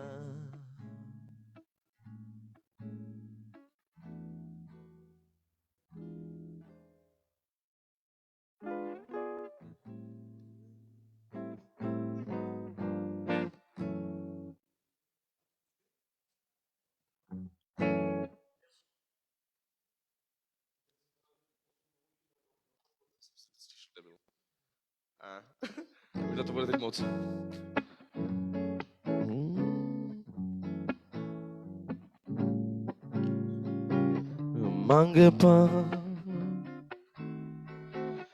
Mange pa o palmiri romnoi Pena vla che caite avel chi ama Pena vla che caite avel chi ama Pucci camel tele il ciavore Pure Roma mange pau tu vaquernas Caiterne shuka chave kamehas Shuka chave kale balenge So pautuja na chakere Afkema Shunesman afkema Godel tut manga vafkemande Go chave Afkema Shunesman afkema Godel tut manga vafkemande Go chave Go chave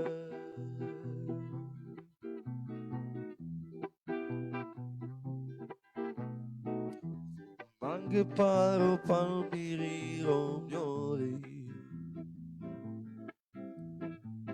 Pena vla che caite ave chi ama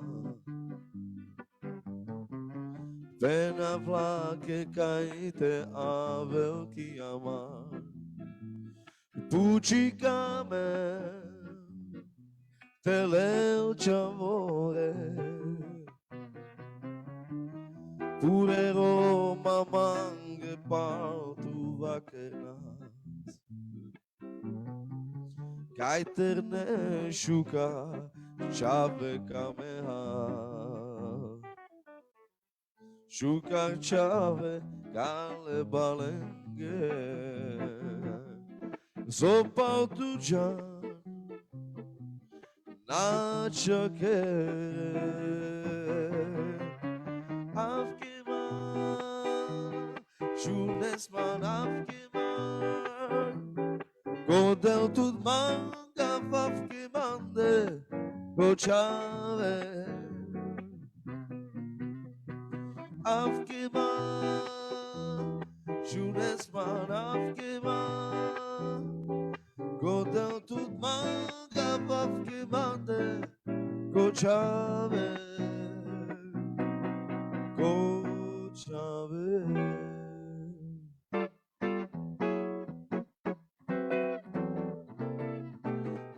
Los vetos mange me pira Barelo bebê zaroda Deva mira pomojin mange Gaime ole love zaroda Los vetos mange me pira Barelo bebê zaroda Vladimir pomôže mange. Kajme olelo vezaroda. Milion kamaftut. Million kamesman. Tareva peste paduf this million kamaftut. Million andeje batovava. Million kamaftut. Million kamesman. Million kamaftut. Million andeje batovava. Nakamelman, chumidelman, jivelman sava sholove. Inakamelman, chumidelman, jivelman sava sholove. E motorisman Mercedesi, a propende adidasi, te provasta somnaka. E motorisman Mercedesi, a propende adidasi, te provasta somnaka. Inakamelman, chumidelman, jivelman sava sholove. Inakamelman, chumidelman, jivelman sava sholove. Motorisman Mercedesi, a propende adidasi, te provasta somnaka. Motorisman Mercedesi, a propinde adidasi, te provasta somnaka, te provasta somnaka, i te provasta somnaka.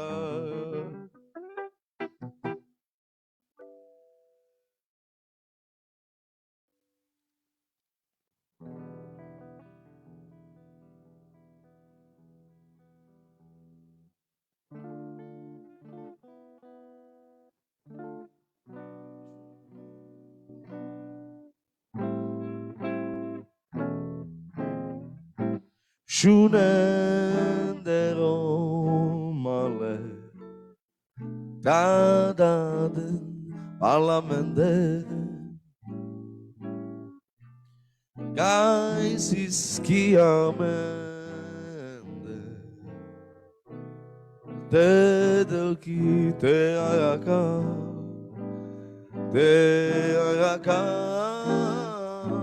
Roma palojevi, Bejadik de Mario Mezales, me some te kera,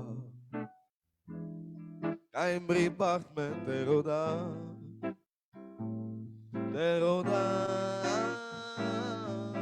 Roma palojevi, Bejadik de Mario Mezales, me some te kera, Kaimri par me te roda, Shunendero male, Candades palmande, Caisi askiamende, te delki te rega,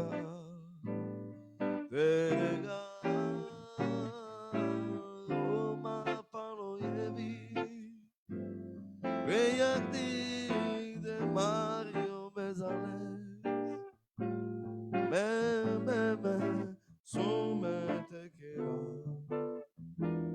Kaimri part me te roda,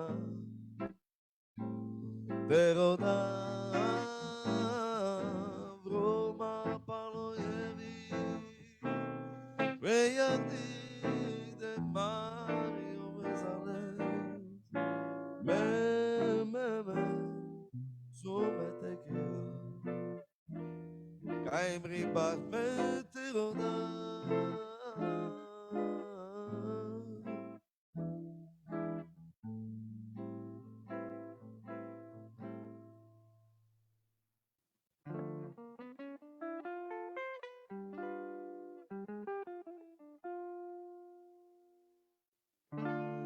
Avela, Avela, joj Avela,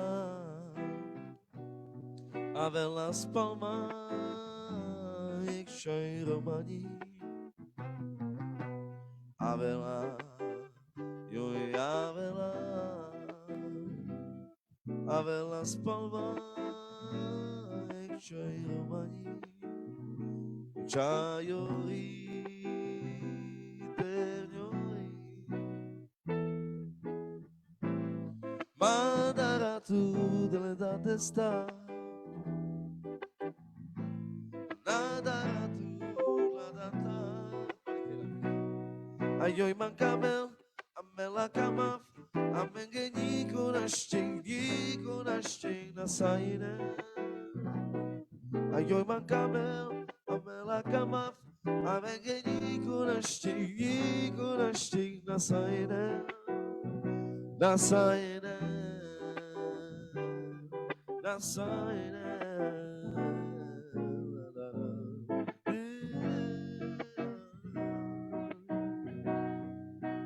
Avela, joj Avela, Avela spalma, jak čaj romaní. Avela, joj Avela, Avela spalma, jak čaj romaní. Čajori, teňori, Madaratu le date sta, Nadaratu la data. Ayoi mancamel, amela camaf, amengeni konashting na saine. Ayoi mancamel, amela camaf, amengeni konashting na saine. Na saine.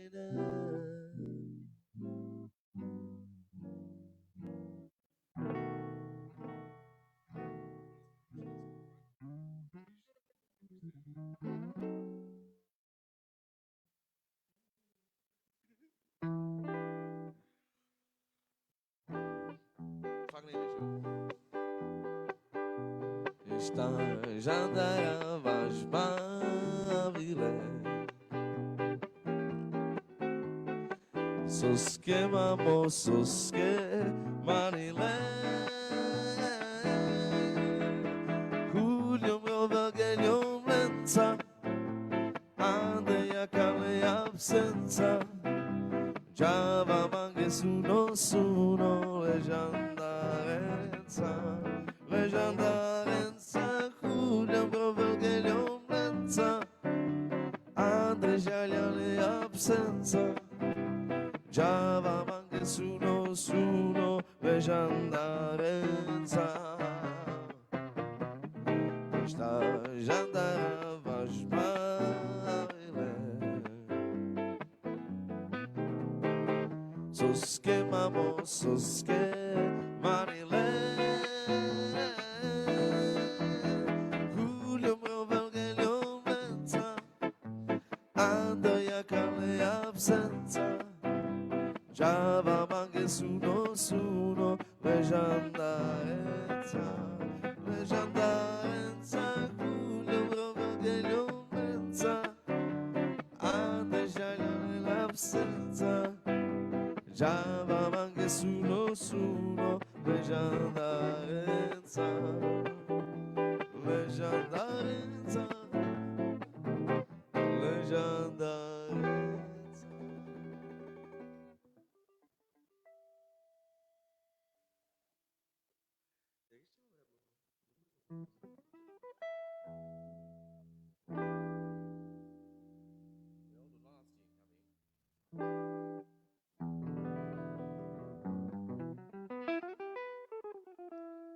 Takže to jsou takový starší písničky, já vás samozřejmě všechny zdravím. Hello for everybody, of course. I will be singing now some English my song.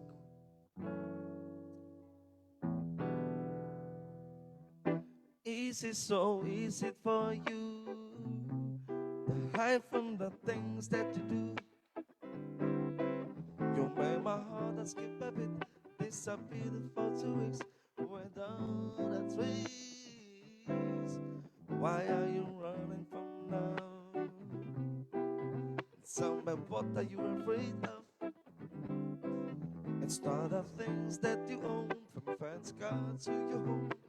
But here is getting from you that I want. Do you remember love? Pass a little bit, babe. I just can't get enough. Don't let passion fade away.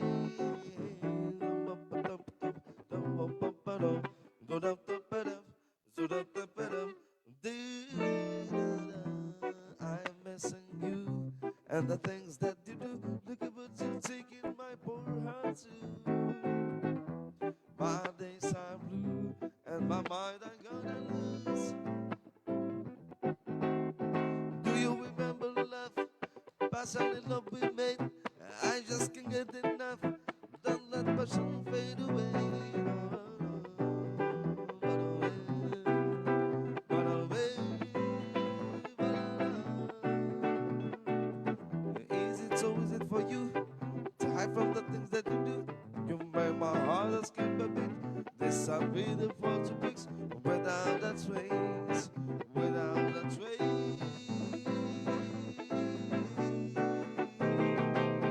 Do you remember love? Passion and love we made. I just can't get enough. Don't let passion fade away. Do you remember love? Passion and love we made. I just can't get enough. Don't let passion fade away.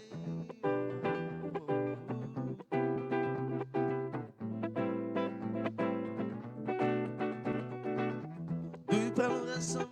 M'amène des voitures ensemble. La peñora y que capaz. Do you parlerai some? Amène des voitures ensemble. La peñora y que capaz. Vida yo y ese joy. Vida yo y ese joy. Ay la la la la la la. Ay la la la la la la. Ay la la la la la la la la la la. Ay la la la la la. Ay la la ba la la la. Ba la la la la la la la la la.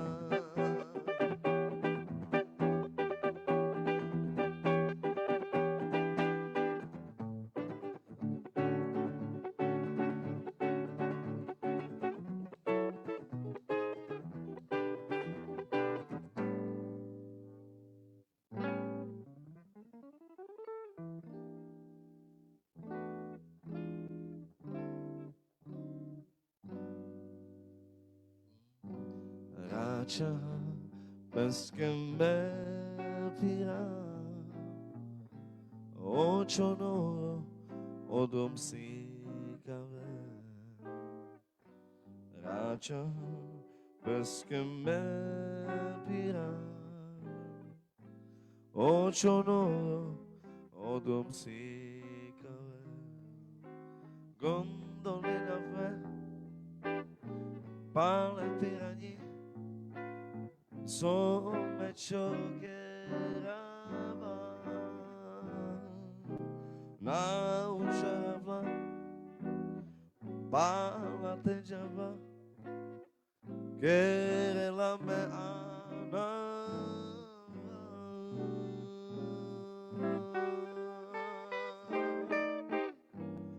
Che la svanda mi ripirani. La chorava che io in penja che le smanda mi ripirani. La chorava che io in penja gondole na fe pane pirani so vecchio che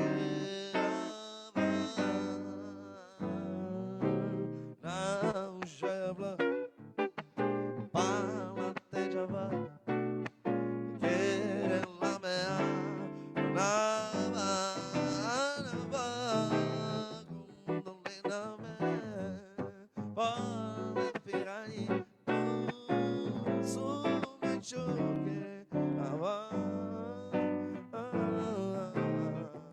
na jarapla para te chama quere la bea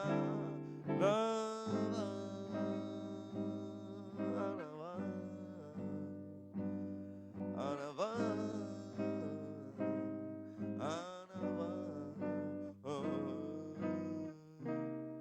mela anava caioi camel mela tis vazdava de ioi camel shuna blakeo hango bola kama chala chala le manu shentis so akana que aha de iom pesmaren tis murdaren baixo do manusha meren sabore manga mele de blestis mangentis len mansatis makana chamangen le de bles nakam after all the star kames mange pesta chandel nakam after all the star kama mete chandel oi lo mando caloi merero manusha preluma vaso skecha vaso love nakama vakana tero mangen ledebles.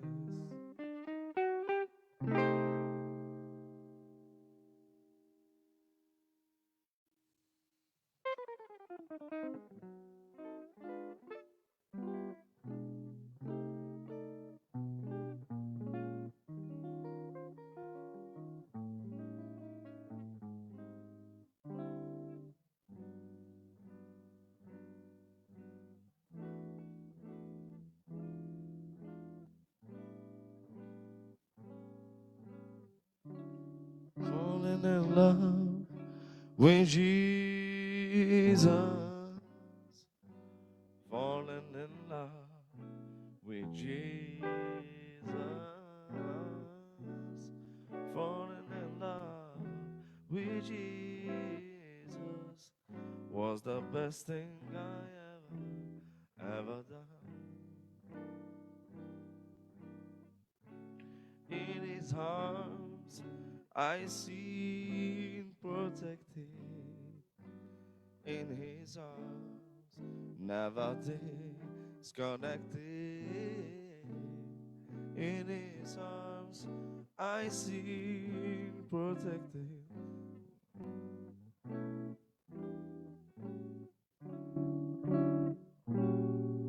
Was the best thing I ever done.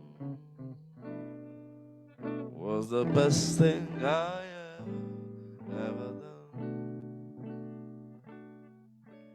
Mercy, mercy, mercy's your name. Mercy, mercy, mercy's your name. Your name.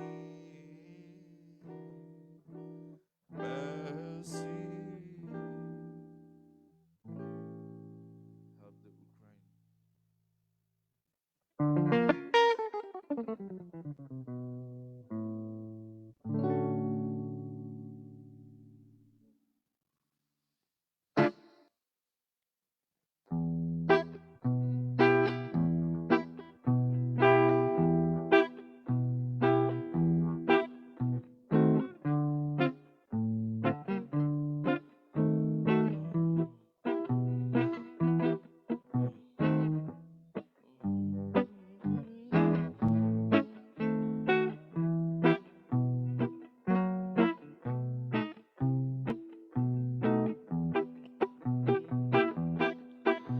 Kajgelia chavora chava Javash lesker Jan lesker kepeste tepen lesker Tena pire paločaja Bojon hine barraja Občuvena les Tena pire paločaja Bojon hine barraja Občuvena les Kajgelja čavorača Čavaš leste Čan leske kepeste tepen leske Tena pire paločaja Bojon hine bareraja Občorena les Tena pire paločaja Bojon hine bareraja Občorena les Ai da da da da da de da da da da da de o ai da da da da da de da da da da da de o Tena pire paločaja Bojon hine bareraja Občorena les Tena pire paločaja Bojon hine bareraja Občurena les, občurena les, občurena les.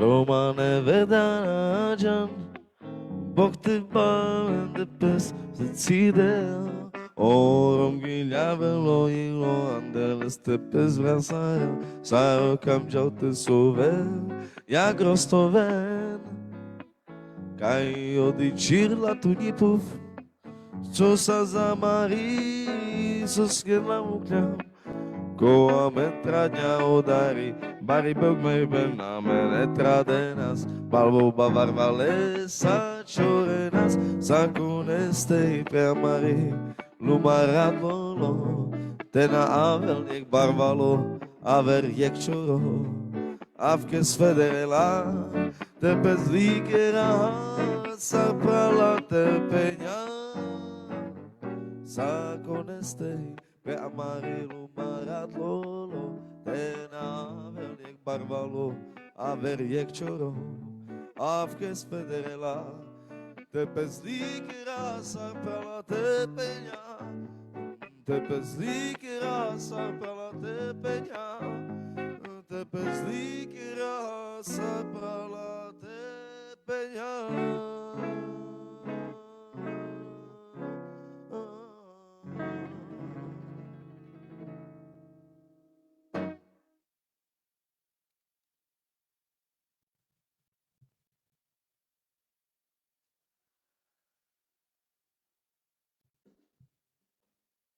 Žoman budelas premirovast Denašum pale androke Haljom dukalas man miropes Sokeravame pašljuvava Užarava saroperna dukala Palis vašavava Šukare samenge kirava Bisteren romale shunen pesquero Yilo soptu menge vaquere Vareka na polokore zlikeren no prepesteru male na čiven Amari hinicalne luma Amenda se tevle hatuma Nigda shohana liam Te nigda shohana čuđam E puvro male sopre latte amen živas Na povisteren romale šunen peskero Jilo sotu menge vakerel Vareka na polokore zlikeren me prepestero male na čiven Amari hinicalne luma Amenda se tevle hatuma Nigda shohana liam Te nigda shohana čuđam E puvro male sopre latte amen živas E puvro male sopre latte amen živas E puvro male sopre latte amen živas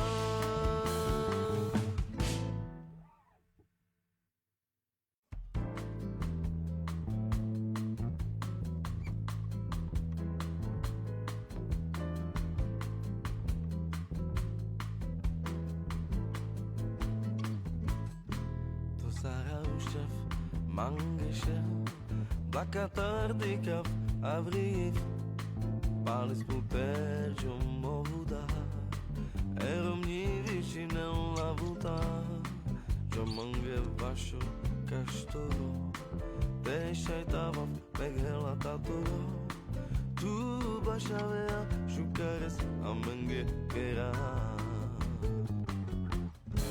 Sargenil mavri vašo kašt, želman budelas premirovast, de našom pále androke, haljom dukalas man miroper, sukiravame pašťuvava, užarava saroper na dukala, pális vašavava, šukares samenge kira. Povisteren romale šunen peskero Jilo sotu menge vakerel Vareka na polokore zlikeren no prepesteru male na čiven Amari hinicalne luma Amenda se tevle hatuma Nigda shohana liam Te nigda shohana čuđam E puvro male sopre latte amen živas Na povisteren romale šunen peskero Jilo sotu menge vakerel Vareka na polokore zlikeren me prepestero male na čiven Amari hinicalne luma Amenda se tevle hatuma Nigda shohana liam, te nigda shohana čuđam E puvro male sopre latte amen živas E puvro male sopre latte amen živas E puvro male sopre latte amen živas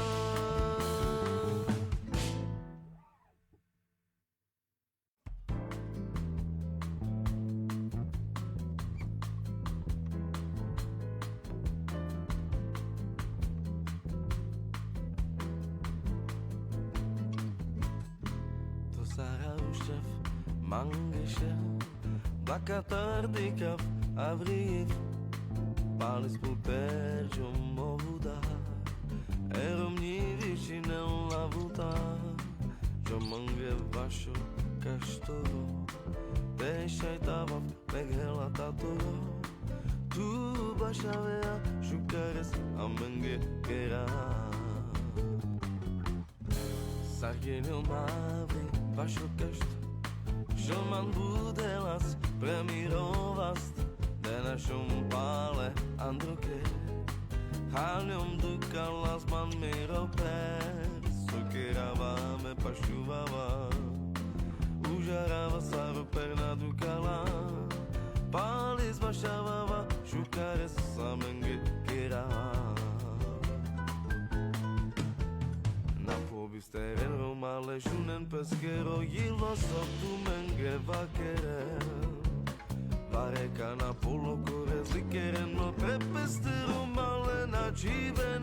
Amari hinicalne luma, amenda slete vleha duma. Nigda šohana lijam, ne nigda šohana čuđam. Epuhromale sopre latte amengivas.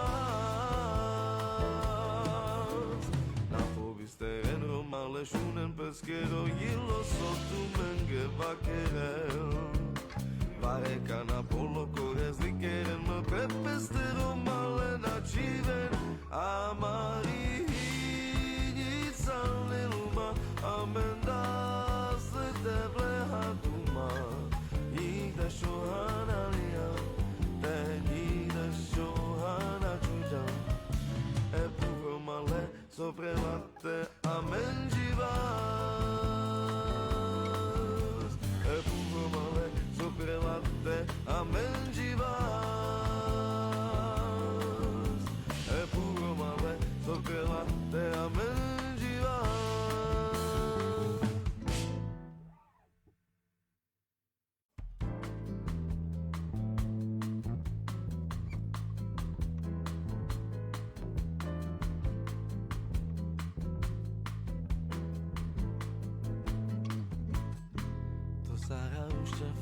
Mangeshe, Blakatardikav, Avriv, Palis puterjum movuda, Eromni višinem lavuta, Jomange vašo kaštoro, Tešajtavav meghela tatoro, Tu bašavea šukares amenge kera. Sargenil mavri vašo kašt, Žoman budelas premirovast, de našom pále androke. Haljom dukalas man miroper, sokeravame pašľuvava. Užarava saroper na dukala, páli zbašavava, šukare samenge kera. Pobisteren romale shunen peskero yilo sotu menge vakerel. Vareka na polokore zlikeren no prepeste romale na čiven. Amari hinicalne luma, amenda slete vleha duma. Nigda šohana lijam, te nigda šohana čuđam. Epuhromale sopre latte amengivas. Na pobisteren romale shunen peskero yilo sotu menge vakerel. Vareka na polokore zlikeren me prepeste romale na čiven. Amari hinicalne luma, amenda slete vleha duma. Nigda šohana lijam, te nigda šohana čuđam. Epuhromale sopre latte amengivas. Epuhromale sopre latte amengivas. Epuhromale sopre latte amengivas.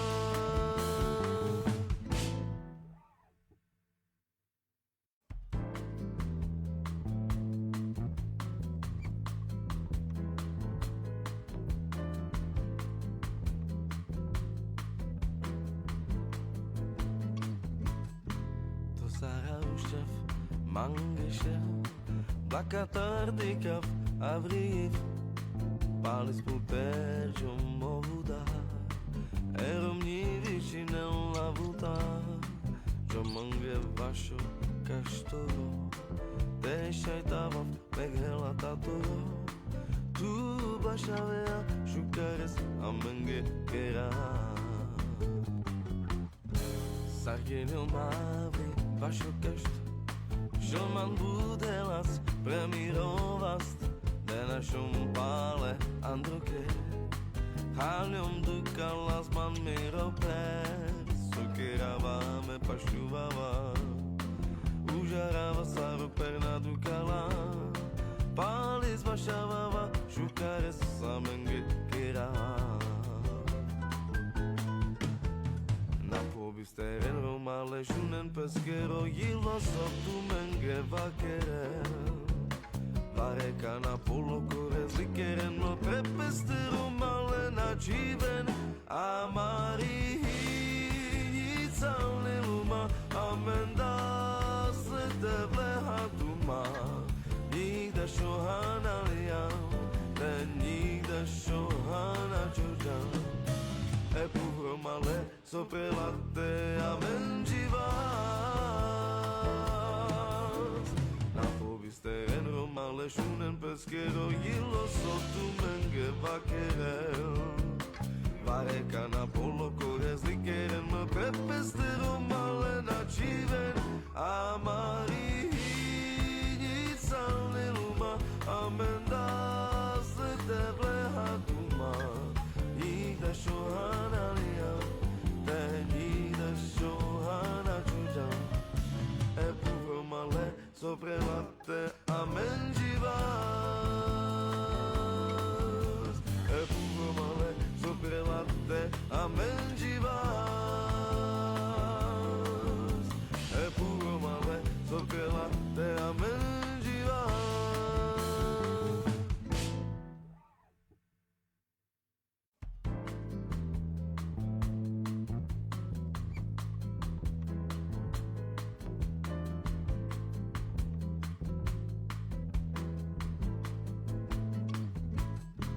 To saraušev mangeše Blakatardykav avriv Palis puterjum movuda Eromni višinen lavuta Jomange vašo kaštoro Pešajtavav meghela tatoro Tu bašavea šukares amenge kera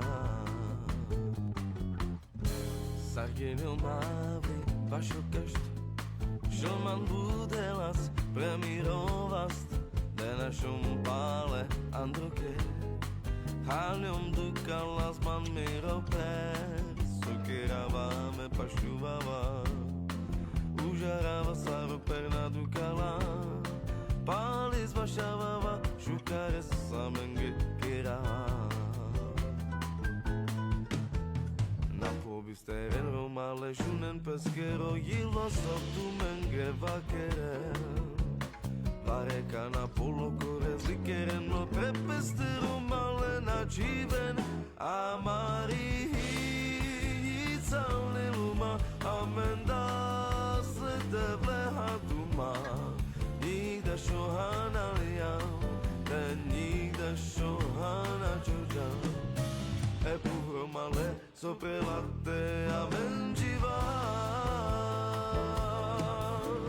Na pobisteren romale šunen peskero Jilo sotu menge vakerel Vareka na polokore zlikeren mă prepesteru male načiven Amari Nicalni luma Amenda se tevle hatuma Nigda šohana lijam Te nigda šohana čuđam Epuhro male soprelate amen živas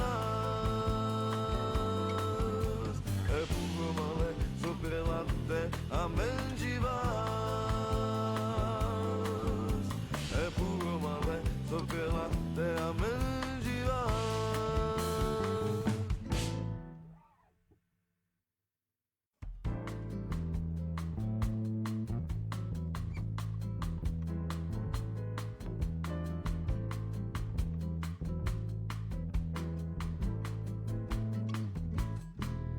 saraušev mangeše Blakatardykav avriv Palis puterjum movuda Eromni višinen lavuta Jomange vašo kaštoro Pešajtavav meghela tatoro tu başavea şukares amenge kera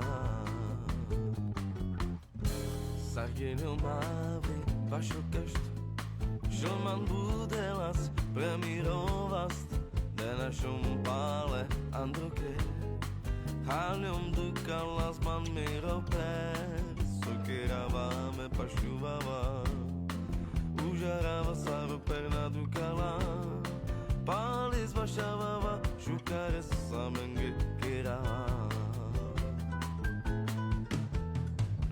Bisteren romale shunen pesquero yilo soptu menge vakere Varekana polo kores likeren no trepeste romale na chiven Amari yitzalne luma amenda slete vlehatuma Nigda shohana liam Den nigda shohana chujan Epuvромale sopelate amengivas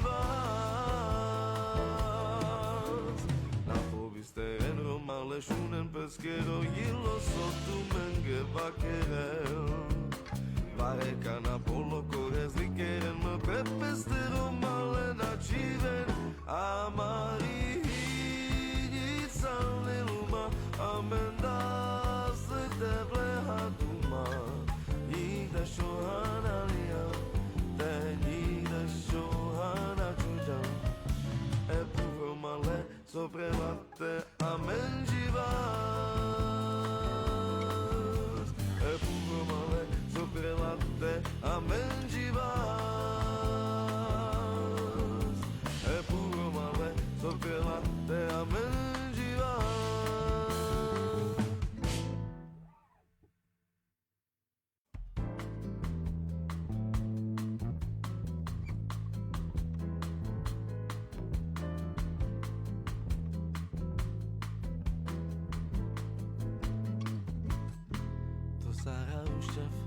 Mangeshem, Blakatardikav, Avriv, Palis puter Jomovuda, Eromnivishinen lavuta, Jomange Vasho Kastoro, Deshaitavav, Meghela Tatoro, Tu Bashavea, Shukares, Amenge Kera, Sargenil Mavi, Vasho Kastoro. Žilman budelas premirovast De našom pále androke Haljom dukalas man miroper Sokeravame pašťuvava Užarava saroperna dukala Palis vašavava Šukares samenge kera Bisteren romale shunen pesquero yilo soptu menge vaquerel Varekana polo kores likeren no trepeste romale na chiven Amari yitzalne luma amendas te vlehatuma Nigda shohana liam De nigda shohana chujan Epuvромale soprelate amengivas Na povisteren romale shunen pesquero yilo sotu menge vaquerel Varekana polo kores likeren me prepeste romale na chiven Amari yitzalne luma amendas te vlehatuma Nigda shohana liam De nigda shohana chujan Epuvромale soprelate amengivas Epuvромale soprelate amengivas Epuvромale soprelate amengivas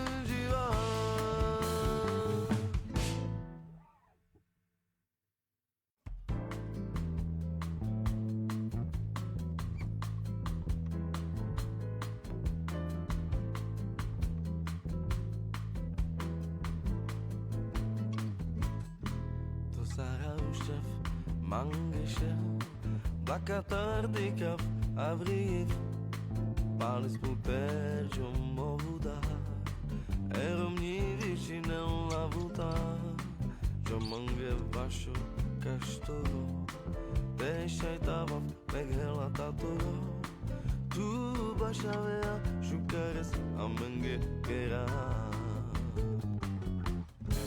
Sargenil mavi vașo cașt Šoman budelas premirovast Denašom pále androke Haljom dukalas man miroper Sukiravame pašuvava Užarava saroperna dukala Palis vašavava Šukare samenge kira Na pobisteren romale Šunen peskero Jilo sotu menge vakere Vareka na polokore zlikeren no prepesteru malena čiven Amari hinica liluma Amenda slete vlehatuma Nigda šohana lijam Te nigda šohana čuđam Epuvro male soprelate amenđivas Na pobisteren romale šunen peskero Jilo sotu menge vakerel Vareka na polokore zlikeren mă prepestero male načiven Amari hinica liluma Amenda slete vlehatuma Nigda šohana lijam Te nigda šohana čuđam Epuvro male soprelate amenđivas Epuvro male soprelate amenđivas Epuvro male soprelate amenđivas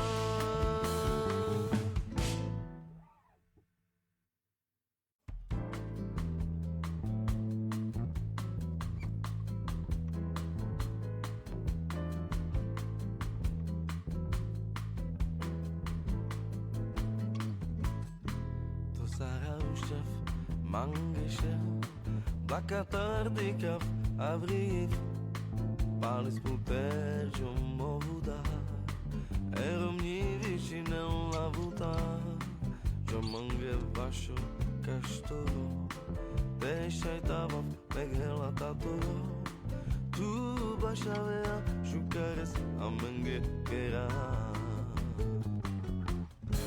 Sargenil mavi vașo cașt Šoman budelas premirovast Denašom pále androke Haljom dukalas man miroper Sukiravame pašuvava Užarava saroperna dukala Palis vašavava Šukare samenge kira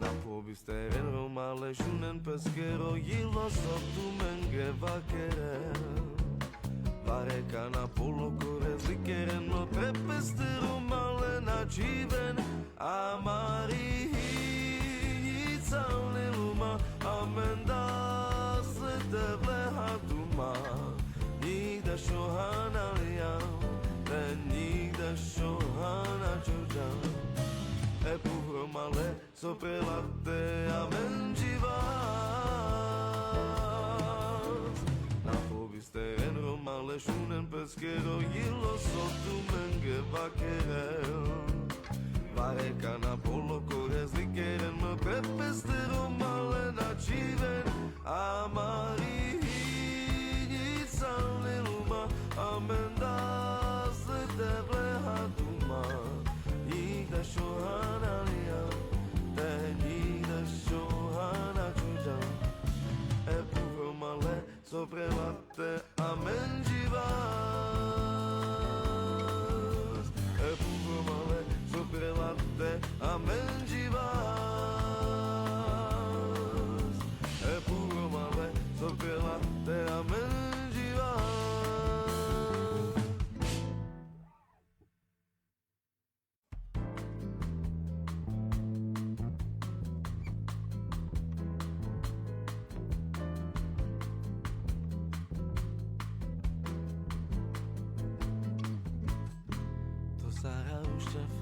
mangeše, blakatardi kav avriv, pali sputer jo mohu dar, eromni višine lavutar, jo mange vašo kaštoro, deixai tava meghela tatoro, tu bașavea șucares amenge kera.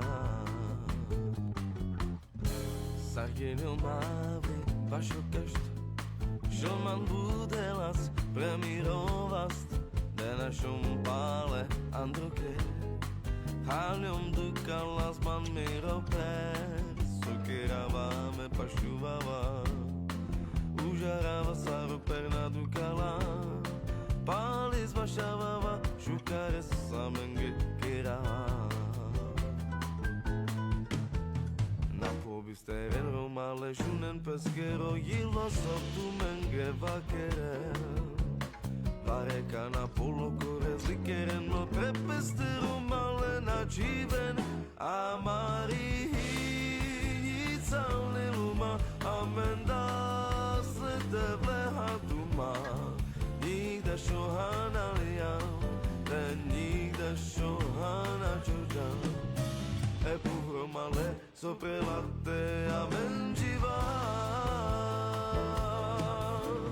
Na povisteren romale shunen pesquero yilo sotu menge vaquerel Varekana polo cores likeren me prepeste romale na chiven amari hitzale luma amendas te vlehatuma Nigda shohana liam, te nigda shohana chujan Epuromale sopra latte amengivas Epuromale sopra latte amengivas Epuromale sopra latte amengivas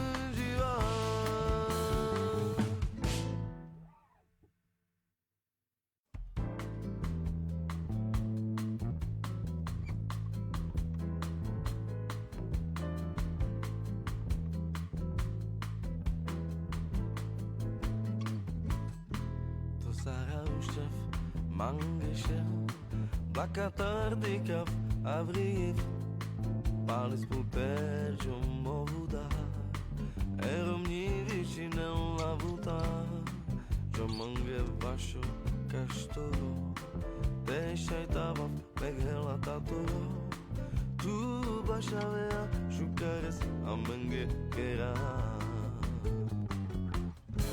Sargenil mavri vašo kašt, žolman budelas premirovast, de našom pále androke, haljom dukalas man miroper, sokeravame pašťuvava, užarava saroper na dukala, pális vašavava, šukares samenge kera. Steren romale shunen pesquero yilo soptu menge vaquerel Varekana polo cores likeren no trepeste romale na chiven amari hitzale luma amendas te vlehatuma nigda shohana liam te nigda shohana chujan Epuromale sopra latte amengivas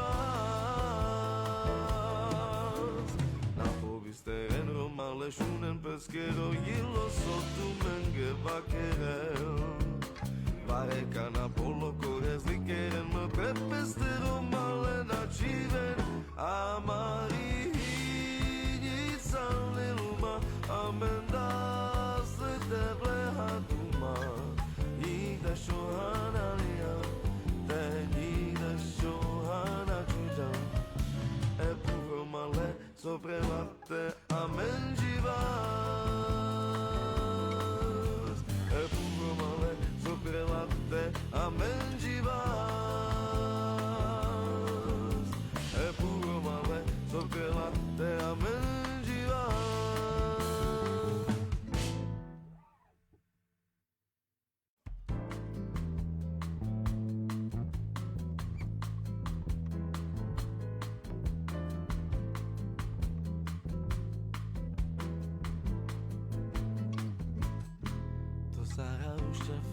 mangeše, blakatardikav avriv, palis puterjum movuda, eromni višinem lavuta, jomange vašo kaštoro, tešaj tavav meghela tatoro, tu bašavea šukares amenge kera. Sargenil mavri vašo kašt, žoman budelas premirovast, de našom pále androke, haljom dukalas man miroper, sokeravame pašuvava, užarava saroperna dukala, palis vašavava, šukares samenge kera.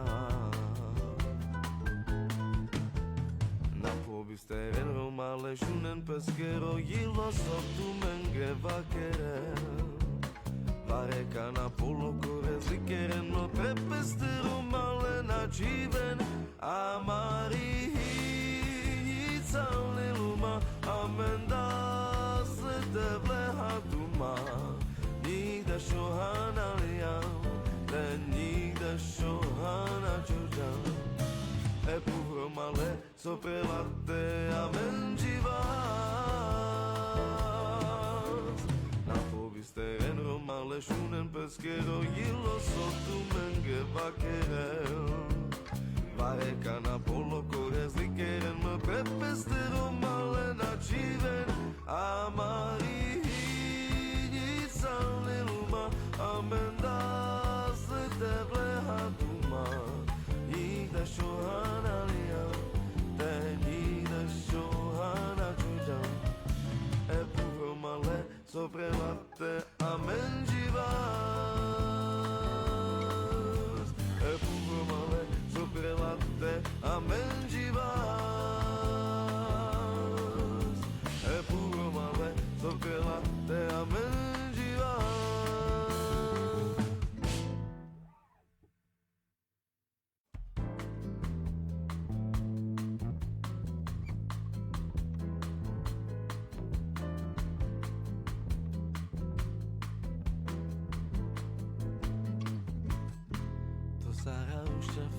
Mangeše, blakatardikav avriv, palis puterjum movuda, eromni višinem lavuta, jomange vašo kaštoro, tešaj tavav meghela tatoro, tu bašavea šukares amenge kera. Sargenil mavri vašo kašt, Želman budelas premirovast de našom pále androke Haljom dukalas man miroper Sokeravame pašuvava Užarava saroperna dukala Palis vašavava Šukares samenge kera Steren Roma ležunen peskero Jilo sotu menge vakere Vareka na polokore zlikeren No prepesteru male načiven Amari hinica liluma Amenda slete vleha duma Nigda šohana lijam te nigda šohana čuđam Epuhro male sopra latte a mengivas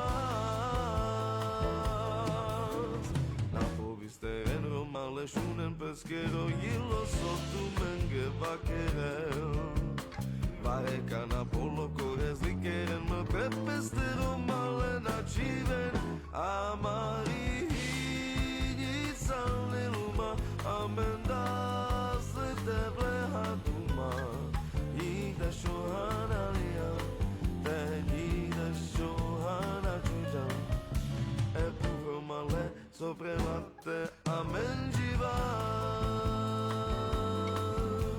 Epuhro male sopra latte a mengivas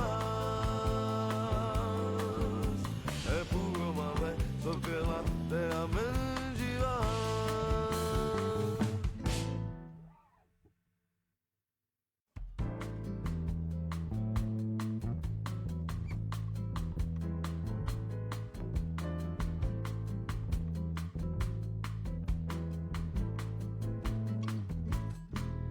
Saraușef, Mangeșef, Blakatardikav, Avriv, Palis puterjom movuda, Eromnivi și ne-lavuta, Jomange vașo caștoro, Deșai tavav, Meghela tatoro, Tu bașavea, Șucares, Amenge era.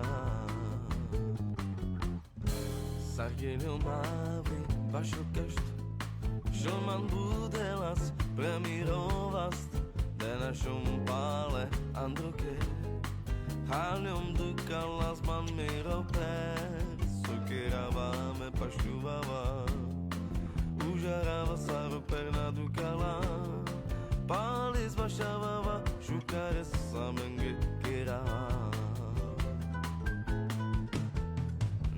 Bisteren romale shunen pesquero yilo sotu menge vaquere Varekana polo corres likeren no prepeste romale na chiven amari hitzale luma amenda se devle hatuma nigda shohana liam den nigda shohana chujan E puhromale sopelate amenjivas Na povisteren romale shunen pesquero yilo sotu menge vaquerel Varekana polo corres likeren me prepeste romale na chiven amari hitzale luma amenda se devle hatuma Nigda shohana liam, te nigda shohana chujan E puhromale soprelate amenjivas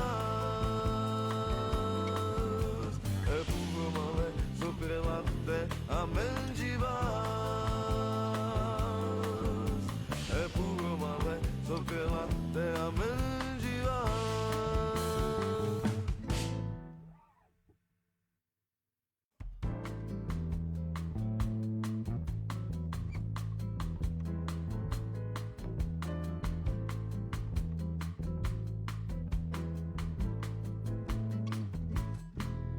Saraușef, Mangeșef, Blakatardikav, Avriv, Palis puterjom movuda, Eromnivi și ne-lavuta, Jomange vașo caștoro, Deșai tavav, Meghela tatoro, Tu bașavea, Șucares, Amenge era.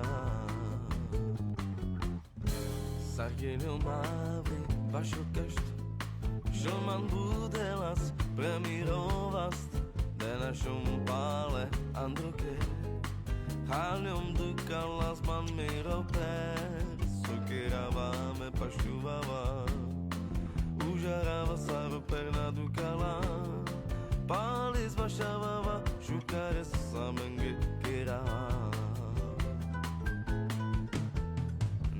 Bisteren romale shunen pesquero yilo sotu menge vaquerel Varekana polo corres likeren no prepeste romale na chiven amari hitzale luma amenda se devle hatuma nigda shohana liam den nigda shohana chujan E puhromale sopelate amenjivas Na povisteren romale shunen pesquero yilo sotu menge vaquerel Varekana polo corres likeren me prepeste romale na chiven amari hitzale luma amenda se devle hatuma Nigda shohana liam, te nigda shohana chujan E puhromale soprelate amenjivas E puhromale soprelate amenjivas E puhromale soprelate amenjivas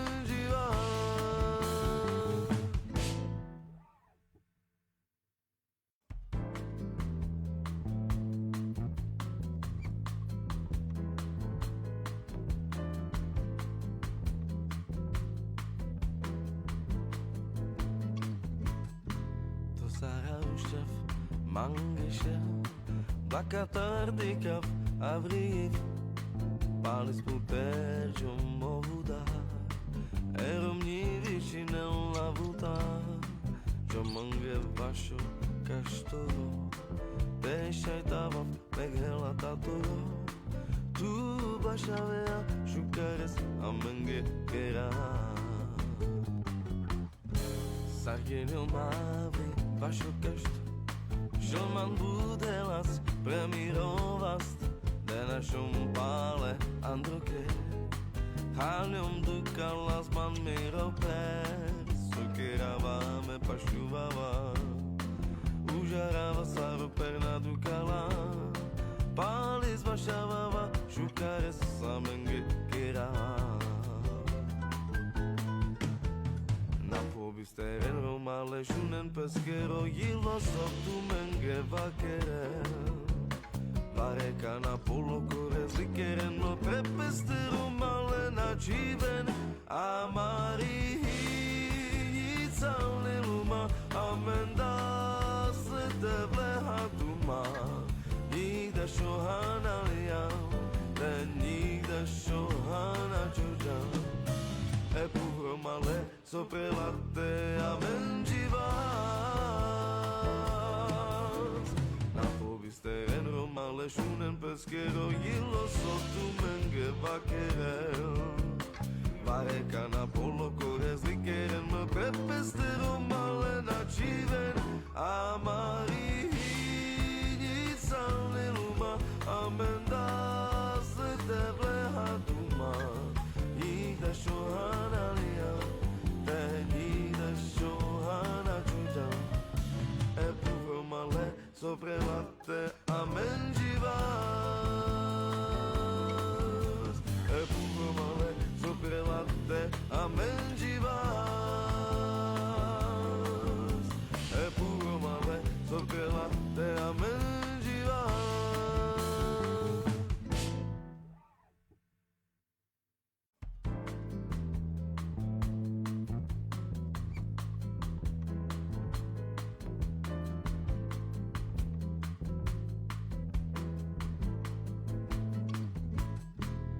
Saraușef, Mangeșel, Blacatardicav, Avriv, Palis putergium movuda, Eromnivi și la vuta, Jomange vașo caștoro, Deșai tavav, Meghela tatoro, Tu bașavea șucares amenge kera.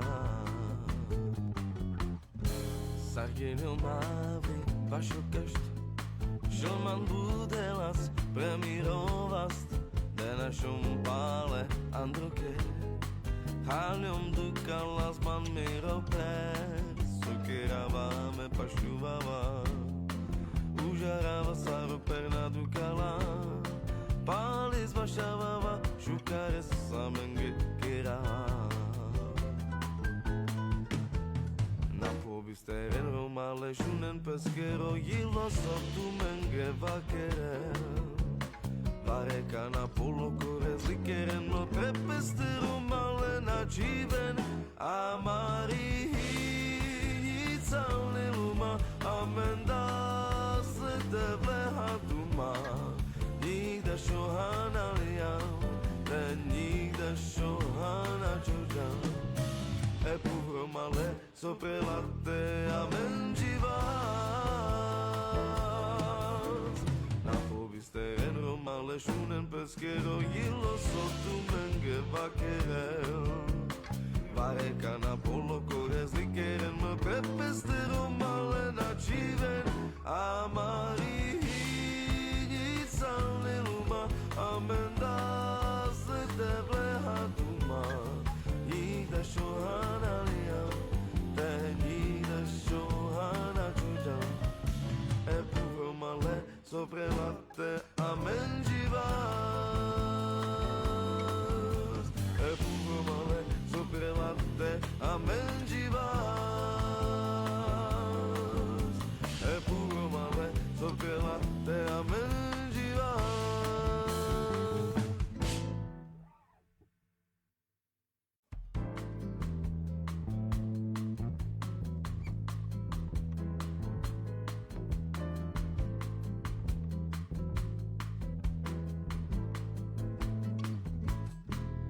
Saraușef, Mangeșef, Blakatardikaf, Avriv, Palis Puperjum Movuda, Erum Nivicinel Lavuta, Jomange Vasho Castoro, Deixaitava Megrela Tatoro, Tu Bashavea, Shukares, Amenge Gera.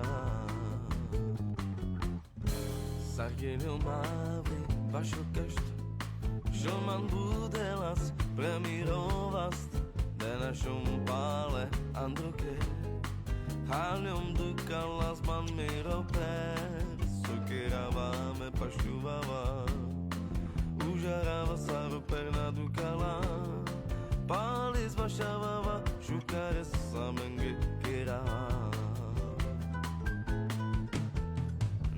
Bisteren Romale shunen pesquero yilo soptu menge vakere Varekana polo kores likeren no prepeste Romale na chiven Amari hitzale luma Amenda se devle hatuma Nigda shohana liam Den nigda shohana chujan E puvro male sopra latte amengivas Na povisteren romale shunen pesquero Yilo sotu menge vaquerel Varekana polo kores likeren Me prepeste romale na chiven Amari hitzale luma Amendas le devle hatuma Nigda shohana liam Nigda shohana chujan E puvro male sopra latte amengivas E puvro male sopra latte amengivas E puvro male sopra latte amengivas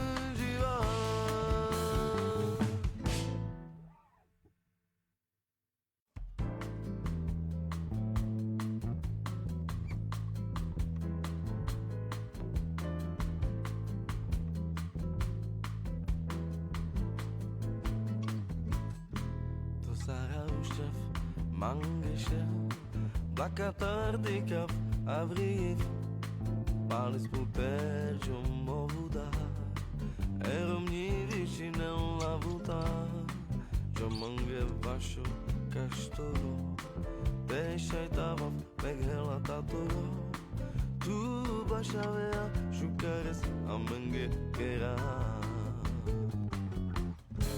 Sargenil Mavri, Vasho Castoro, Joman Budelas, Premirovast, Denashum Pale, Androke, Halium Dukalas Man Miroper, Sukirava me Pashuvava, Ujarava Saru Perna Dukala, Palis Vashavava, Shukares Samenge Kera.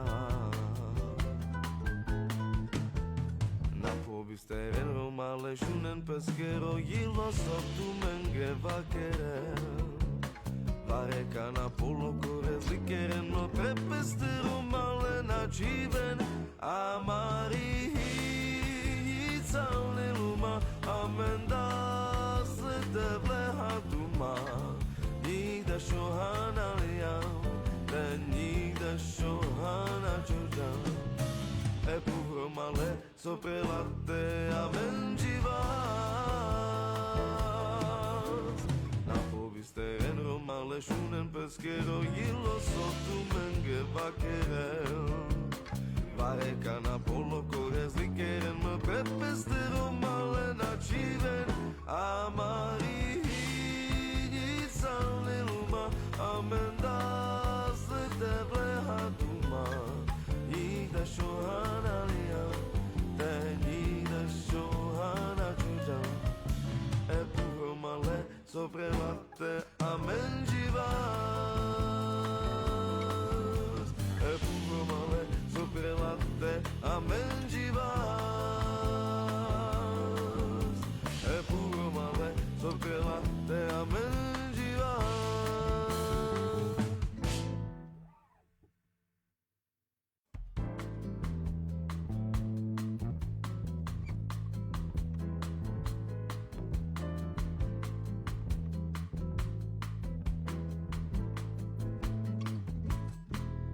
Saraușef, Mangeșel, Blacatardicav, Avriv, Palis putergium movuda, Eromnivici nella vulta, Jomange vașo caștoro, Te șaitavav meghela tatoro, Tu bașavea șucares amenge era. Sargenil mavri vașo cașt, Joman budelas premirovast, De našom pále androke, Halium dukalas man miroper, Sukeravame pašťuvava, Užarava saroperna dukala, Palis vašavava, Šukare samenge kera. Na pobisteren romale šunen peskero, Jilo soptu menge vakerel, Vareka na polokore zlikeren, no prepesteru malena čiven, a Mari hinica liluma, amenda slete vleha duma, nikda šohana lijam, te nikda šohana čođam, e puhromale soprelate a menživas.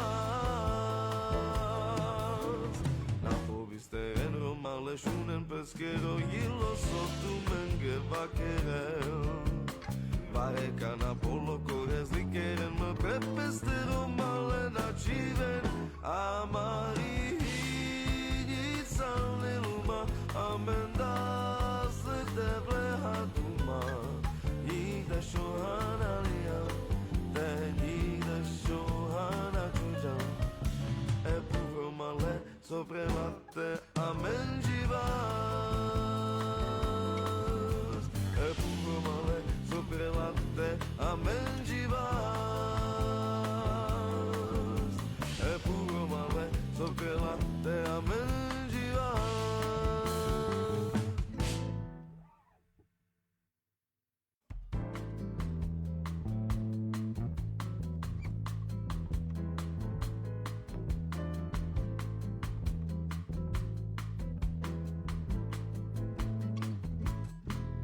Saraușef, Mangeșel, Blacatardicav, Avriv, Palis putergium movuda, Eromnivici nella vulta, Jomange vașo caștoro, Te șaitavav meghela tatoro, Tu bașavea șucares amenge kera.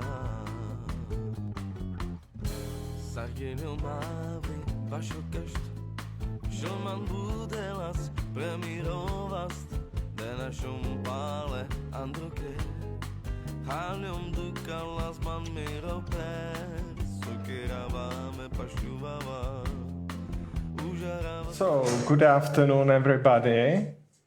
They forgot to tell me to which camera I should look at. That one, okay. That one. So, good afternoon, everybody, and welcome to the set of presentations called Identity, Crossroads, Roma, Trans People, and Health. My name is Lenka, and I'll be the host of this show that I hope you all enjoy. I'm a trans woman myself, and I'm a YouTuber, and I'm currently running the most popular YouTube show for trans people in Czech Republic called Transu, which means in trans in Czech. And I have some wonderful guests here with me today who will have presentations. So let me welcome two wonderful ladies, Antonella from Romania and Patricia from Serbia, who is living in Germany. They will have a presentation in a moment. Karel Pavlica, my good friend from Czech Republic, and Zdeněk Sloboda. Hello. Before we start, we should also say a few words about what's happening, because war started a day ago. So actually, I'm not sure what to say. I'm sure there are lots of LGBT and trans people in Ukraine now. Maybe some of them are watching us. All I can say is that our hearts are with you, and I don't know how to stop Mr. Putin from doing what he's doing. I have no idea what to do. But if it happens that you will have to escape your country, I'm sure you'll find lots of support in the rest of Europe. And we also have a guest online who is not sitting here with us. It's Kirill Lebedev from Prague Pride from United States. Peer Pride. I said Prague Pride. I've said Prague Pride so many times in my life. I just made a mistake. I'm sorry for that. Peer Pride. Hello. And also, those of you who are watching us online, you should have some place where you can write your questions to the guests. So when they finish their presentations, we can read the questions to them. And now, Antonella Lerca-Duda from Romania. She's a TGEU board member. And Patricia Toskic. So, ladies, the stage is yours. Thank you very much. I also send my all solidarity to Ukrainian Roma people, LGBT, and I want to send you the message that Romania borders, it's open. Just go there with your documents, no passport needs. We know it's difficult, but if you reach this message, just go in Romania. We accept you without passport. Our politician says it's okay that you come to our country without passport. So I am Antonella. I am a proud Roma trans woman, and yeah, you heard very well. In Roma people, we also have trans people and LGBT people, and we must talk about them. It's time that we forget that it's a subject taboo, and I'm standing here in front of you to remember that. So it's intersectionality that it's a true and real issues. It's time that all Roma organizations have a discourse on intersectionality. We are tired of Roma men occupy spaces for the Roma activists, but the only want the power. And when they got the power, we go back to the toxicity and the masculinity of the patriarchy. So no, we must have an intersectional discourse that includes everyone. How me, a Roma trans woman, should I feel when a Roma man, straight and cisgender go there and say, yeah, Roma activist, Roma power. I don't feel represent myself by them. This I can tell you that when I candidate for a political place in Bucharest, I had the same problem with the Roma activists that I didn't have that support for my political candidature. Even like that, I still winning because I'm a winner and I will always be. So we want rights to have access to healthcare, housing, legal documents, a job, which everyone have.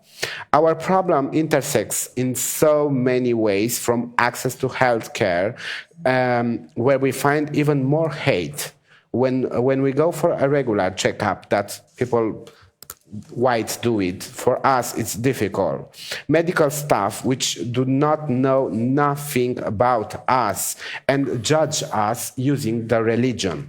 Private owners who refuse to rent us a flat because of the way that we look. Employers who do not want to hire us because they are afraid of color of our skin and they feel threatened by our presence. We are still seen as a danger for so many people in all our history. We was never violent. The whites was violent with us. We are attacked by politicians in law. Just this year in Romania, a party just give a law that say a person born with biological gender can't change it never in his life. So it's this opening movement against gender with their ideology, gender agenda. I don't know what they mean, what that means. They invent this word. They should answer this question. They use this gender ideology in their speech to target us directly, as we are a danger for society. In 2022, Roma people still blamed and condemned by the society. Even if we try to change mentality, they never want to change. I just passed the racist episode even coming here in the airport. Airport security is the most vulnerable place for a trans woman. And if you are a Roma trans woman, it's even harder. Let's pass together to the security and we can do this test together. And let's see if we start the same reaction from people between me and you. So all the stealing in this world and all the bad things, all Roma people do. No, never the whites, never the white people do something bad. Always the Roma people. If you want me to talk about racism, I can tell you that it's the ugliest in this world. The racist in this world is the most terrible disease of this world, which is not having a cure, because people don't want to find the cure, because they like their comfortability, they like to have their privilege, they like to have the position of power in the front of us Roma people. Do you think Roma people have the same equality and equity like white people? Let me tell you, no. Roma people never have the same opportunity like white people. Gadzi, which means the white people, will always have the best place in the university. Gadzi will always find the perfect job. Us, no.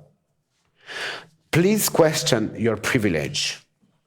And after you question your privilege, your position of power, learn to shut the fuck up your mouth. And when it's not your turn, don't speak. Let the others speak. Don't occupy the Roma space. You take all our spaces for centuries. It's time that you stop and give us our space. Don't come here with your white privilege, man, and say, I'm gonna save you. No, thank you, I don't want white savior. White savior never helped me. Where was my white savior when I passed security check in the airport? There was not there. Where was the white savior in that moment when I'm sick and I face transphobia, violence, and where was the white savior when my people, Roma people, trans, die in the street by your white hands?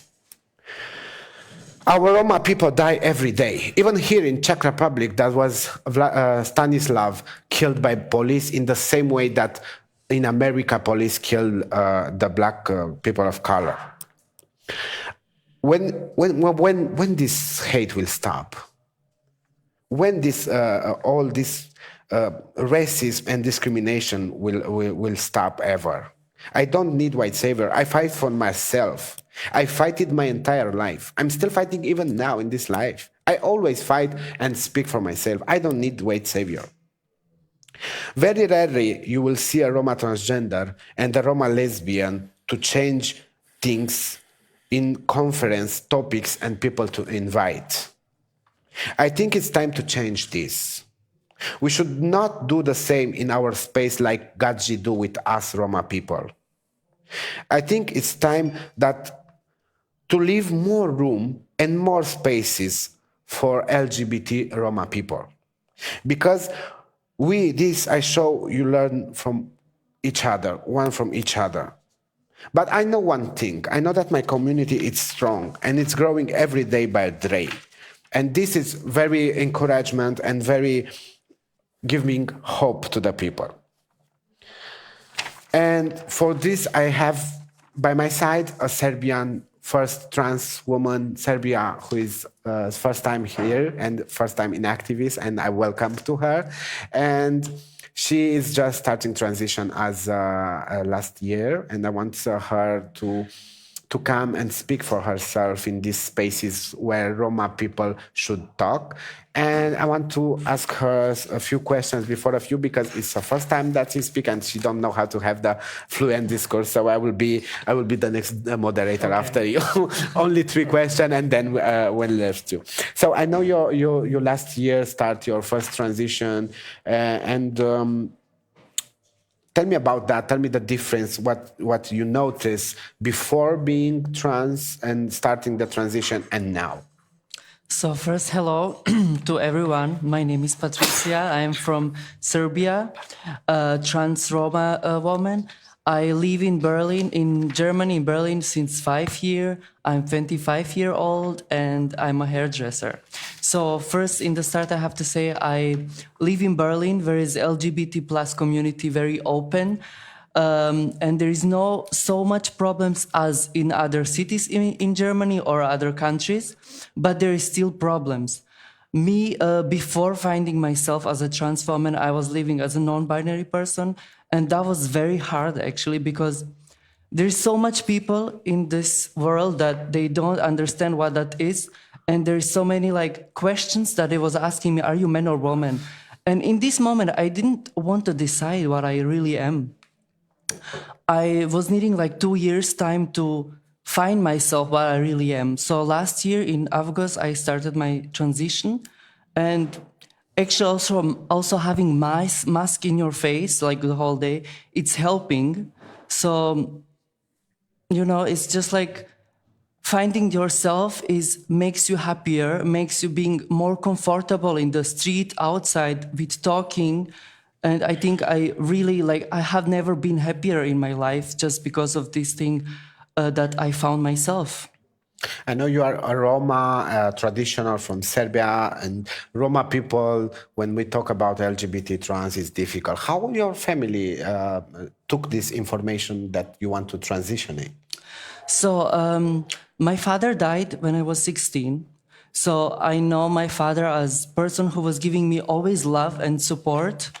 So when I was growing up and I was starting like to play with kids, I would rather play with girls, with my sister, with girls' things. So he would always say to me that this is not right. I didn't understand him why, because deep inside I was wanting always like to have long hair like my sister and to play with Barbies.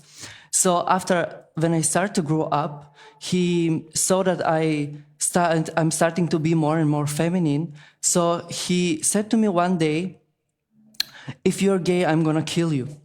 So I was not angry with that or something. In the moment, I just saw in his eyes that there is not so much truth, how much it was hurt, because he couldn't see his son how he wanted to be, like his only son. I mean, there is also a lot of parents that they want their children to be how they are thinking to be, but we're all different. We have different personality. We are different people, and if parents want the kids to be happy in life, they had to accept them how they really are.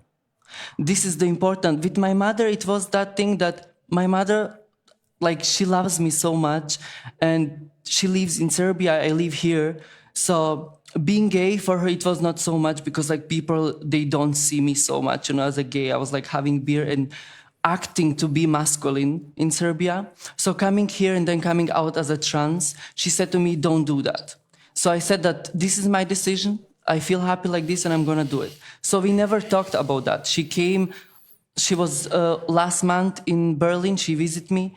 I was like this, she saw me. We was not talking about that, but she accepted me. She was with me outside, she was with me joking. She showed me love, but we was not talking about that. I think that she still needs time to understand me. And she didn't saw a trans woman before, I think. You know, there is not so much trans woman that it's visible. That's why I'm talking about giving spaces to the trans community. But I will take the chance that you are here and you represent a good future for our Roma trans activists. And I want you to say a few words to the youngest Roma trans activists that are born now, because I see now with all this social media, the activists expand, which is happy for me. And I'm very optimistic that things will change. Please send them a message. What do you tell to a person who just start transition and it's Roma and trans? So I would love to say to my brothers and sisters, be visible, be present, be offended, be autistic. Don't perform in your life. Performing is just for stage. I was performing so many years, one boy that I wasn't. And today I'm the happiest person in the world, like how I feel, and the happiest human. Like this is my happiest part of my life, because I think I just found myself. Don't be afraid to say it, who you are, because there is many people that they will support you. I just came yesterday here. It was my first time seeing so much queer Roma people. It was for me so safe, like double safe. I was being before in LGBT community, and it was safe, of course. But I mean, Roma and LGBTQ+, it was like double safe. I just felt very good yesterday. I want to thank also that I can be here.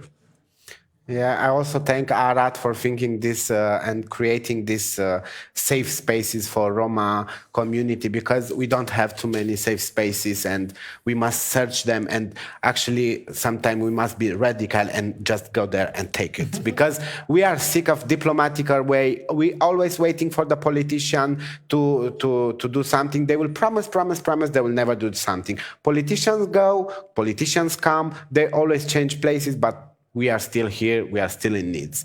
That must change. Something? Yes, please. I just forgot to say about my family, where we was. Yeah. I forgot to say about my sister, because my sister is my biggest support. I think without my sister, I would never be today here. I don't know if it's this adventure or something, because she's living in Germany also for 12 years. And she was really helping me to become what I really am. In the moment when I said to her I'm gay, she said okay. In the moment when I said to her I'm non-binary, she was like, I don't know what is this, but it's okay, you're mine. So in the moment when I said that I'm a trans woman, she also said okay. She gave me her first, like my first makeup, it was from her. Oh, that's nice. My first clothes, it was from her. So I think trans people, what the most need, it's support. Yes. Support from someone. Because there is a lot of people that they think she's trans, she's just like nothing, or he's just like nothing. Because they take hormones, they're crazy. Like really, I have also people that they was telling to me that I'm crazy because I take hormones. Oh. It's not true. It's true that the hormones makes you emotionally intense, but that's why we always need people and someone to support us in life. Thank you. Yeah, you are very, very, very proud of you. And yeah. And we have no questions yet, but I have some questions to you. Yes. Like, do you present yourself on social media or YouTube or something?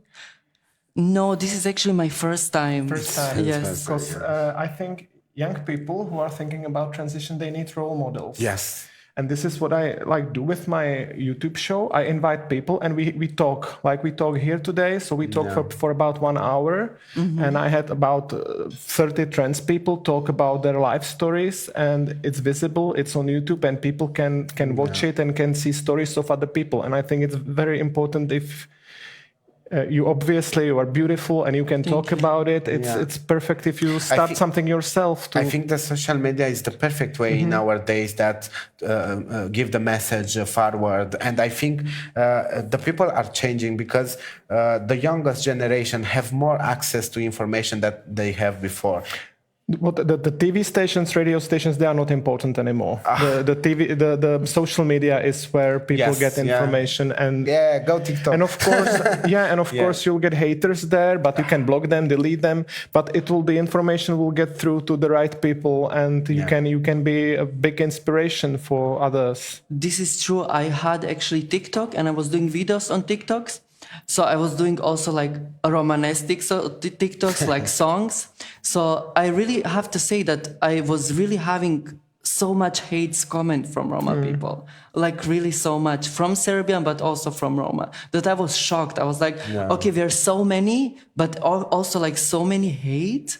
Why? Just because being different? And the fact that you are LGBT, like in the LGBT community, was the reason why you moved to Germany for you? Yes, it was one of the biggest reasons, because as I said, I was living there as a boy, like pretending being a boy. I was having beard and everything, and I always had like to control myself. Don't move so much, just stand like straight, If they know that you're gay or trans, they will just don't.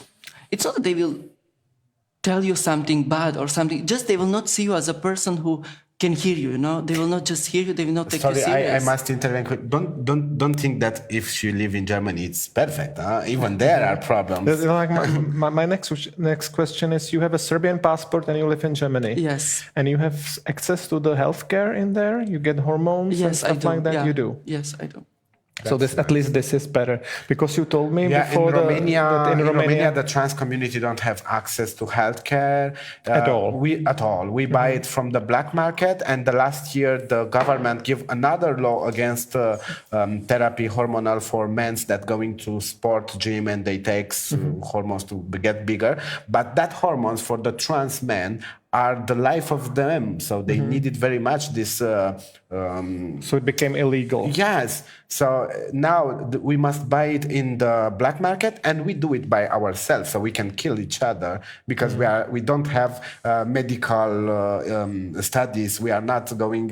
We're not doctors, but we're doing injections of hormones between us because the transition it's bigger than the it's more bigger the wish to transition is more bigger than you're afraid of death. So basically you don't care about that. You want to be and you want to transition it. A lot of young people take pills with the full hands just to become trans and to start transition. It's very hard because they're watching us and they are in the countryside and they know they cannot never access healthcare.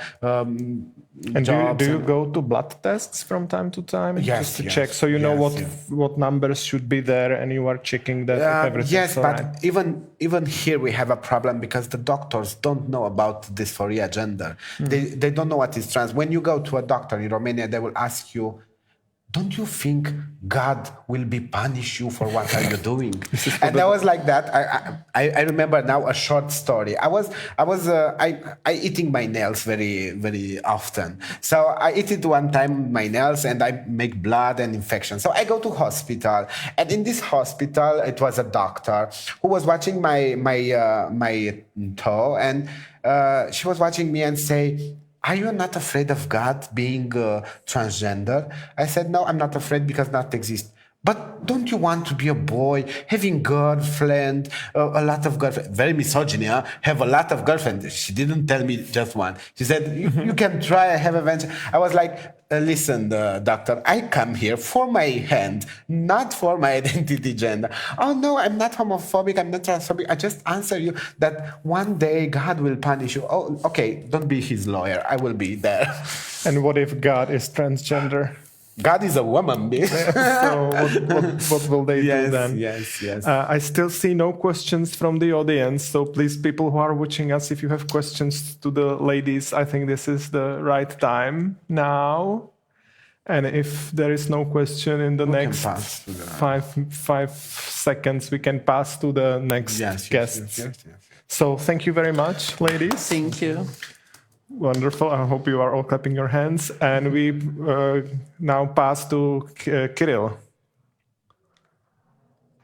Hello, how's everyone doing? Ooh, I can hear myself. This is exciting. There's an echo, but that's fine. Can everyone hear me okay? The connection is a little bit weird. Okay, excellent. And we don't have a presentation, right? We have a screen, or we do? Oh, we're frozen. Yeah, I can't hear you. Oh, there it is. Let's see.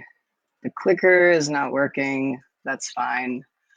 If someone wants to click, I can't hear you guys at all. Oh, yay. Yay, it's clicking. Okay, cool. Yes. Sweet. So, yeah, hi, I'm Kirill Staklo-Lebedev. I live in the United States. I'm originally from Zarya in Russia. And I'm really, really excited to be here and meet all of you virtually. I wish I could be there in person. It's really fantastic and kind of emotional. This is the first time that I'm in an all LGBT Roma space. It's always been, you know, and I think a lot of people here can probably relate to this. It's always been choosing one community or the other, right? Which can get very, very dissonant cognitively for a person when you hold two identities that are equally important to you. And a lot of the time you have to choose which community you have to align yourself with. And in the diaspora in the United States, it's especially more pronounced because a lot of people don't even think about Roma people existing here. Even though multiple states in the United States will have things like specialized trainings for their police departments on how to deal with gypsy crime and stuff like that. But people in the common community in society don't tend to think about anti-Roma hate being a problem in the United States. Obviously in Europe, in Russia is very, very different. But yeah, definitely choosing between being, a trans and intersex man and being Rome in terms of my identity has been a thing. A little bit about myself. So I specialize in trans peer support. I specialize in crisis work, in suicidology. I specifically run various hotlines and chat lines, and I help different organizations establish peer support services that are run by and for the communities that they're for. My background is in legal psychology, which I don't use at all. I don't work in the legal system. And at Peer Pride, we're a predominantly people of color, all trans organization that does peer support work and cultural competency work. And what else about me? In 2017, I was part of launching the US Trans Mental Health Survey. So I'm in New Haven, Connecticut. I can click to the next slide. Ooh, I did it. So I think a lot of you have been talking about a lot of the things that I have here. So I think we can have more of a free-form conversation. But when we hold these two identities in one place, at the same time, like the wonderful women were saying just a minute ago, things converge on you at the same time. And a lot of the time you can't find support unless you're also finding people that share those intersecting identities. Because a lot of the time, right, in the trans community, in the white trans community, you'll be rejected because people don't understand you culturally. They have no interest in understanding the cultural specificities of being Rom. In the Rom community, people, like the ladies were saying, don't understand what it's like to be trans and don't want to advocate for trans Rom. And will say that it's, entirely against our culture. So there's a lot of things legally that will impact, and I was asked to talk about health in general. I don't work in health, I work in mental health, so I'm going to talk about mental health. But our material conditions, the things that happen to us, the laws that surround us, the society that surrounds us, the communities and the culture that surrounds us, they all inform our mental health, right? So laws against nomadism, against Gypsy Roma travelers, right? Displacements and deportations that our communities have to deal with, all impact healthcare access. If you're not sure where you're going to be, if you're treated as an other in the community that you're living in, you're not going to be able to access healthcare. Add to that the additional oppression of not being able to access adequate healthcare as a trans person. And for people who don't know what it's like to navigate this, I chose to live in one of the most, quote unquote, progressive states in the United States when it comes to trans healthcare and access. And it is very near impossible to find somebody in my state who is an intersex competent doctor who is also trans competent. Absolutely impossible. And this is in the United States, where people expect that trans people have a lot of options and have a lot of freedom. You can think about how much that access decreases as you're looking at places that are more systemically transphobic, whether it's a state or a country or a region. For people who don't know, the WPATH, the World Professional Association for Transgender Health, has guidelines. It has standards of care for how supposedly people should be treating trans people in healthcare, and specifically how gender-affirming healthcare should work. Obviously, from what we're hearing, individuals from Europe, even the basic WPATH standards of care are not adhered to in most places. Those standards of care right now will say that you're supposed to trust a person on what their identity is. You're supposed to take into consideration, what a person's needs are and what will help them survive the most. You should not be putting up too many barriers. Although, that being said, the WPATH actually has a very seedy history where first off, their guidelines are very much influenced by the politics of a place. And second off, the history of the entire thing of how do we provide care to trans people is predicated on cis people deciding whether or not somebody is trans and what kind of treatment they deserve. And the whole idea, you know, you've probably heard a psychologist writing a letter for somebody to get surgery or that kind of approval or whatever. We call it gender affirming care. But the history of it is a cis professional diagnosing you with being trans. The history of everything that is gender affirming care right now, with the exception of a few things, is based in cis people saying that we are sick because we are trans. And this cis person gets to determine, like a lord above, whether or not we can access the healthcare that we need to survive. And that's really messed up. So we're moving away from that in some places, not in most places. We have options. So the informed consent model is when a trans person can go to an endocrinologist or a doctor and say, hello, I am trans. I need to access hormone replacement therapy for my dysphoria. And the doctor says, okay, let's do a blood test and see what's safe for you. And there's none of that gatekeeping from a mental health standpoint. That is very difficult to come by. It's very hard to find. I don't know of anywhere in Europe where you have an informed consent standard. Maybe somebody knows better here. It's very difficult to find in the United States. I think there are some places in Europe that, you know, employ that type of standard, but it's not very common. And I imagine the waiting times to access something like that would be absolutely inaccessible. So there's that additional barrier, right? And I think in Europe, the waiting times are specifically a problem. In the United States, on the flip side of waiting times, we have absolutely abominable healthcare costs.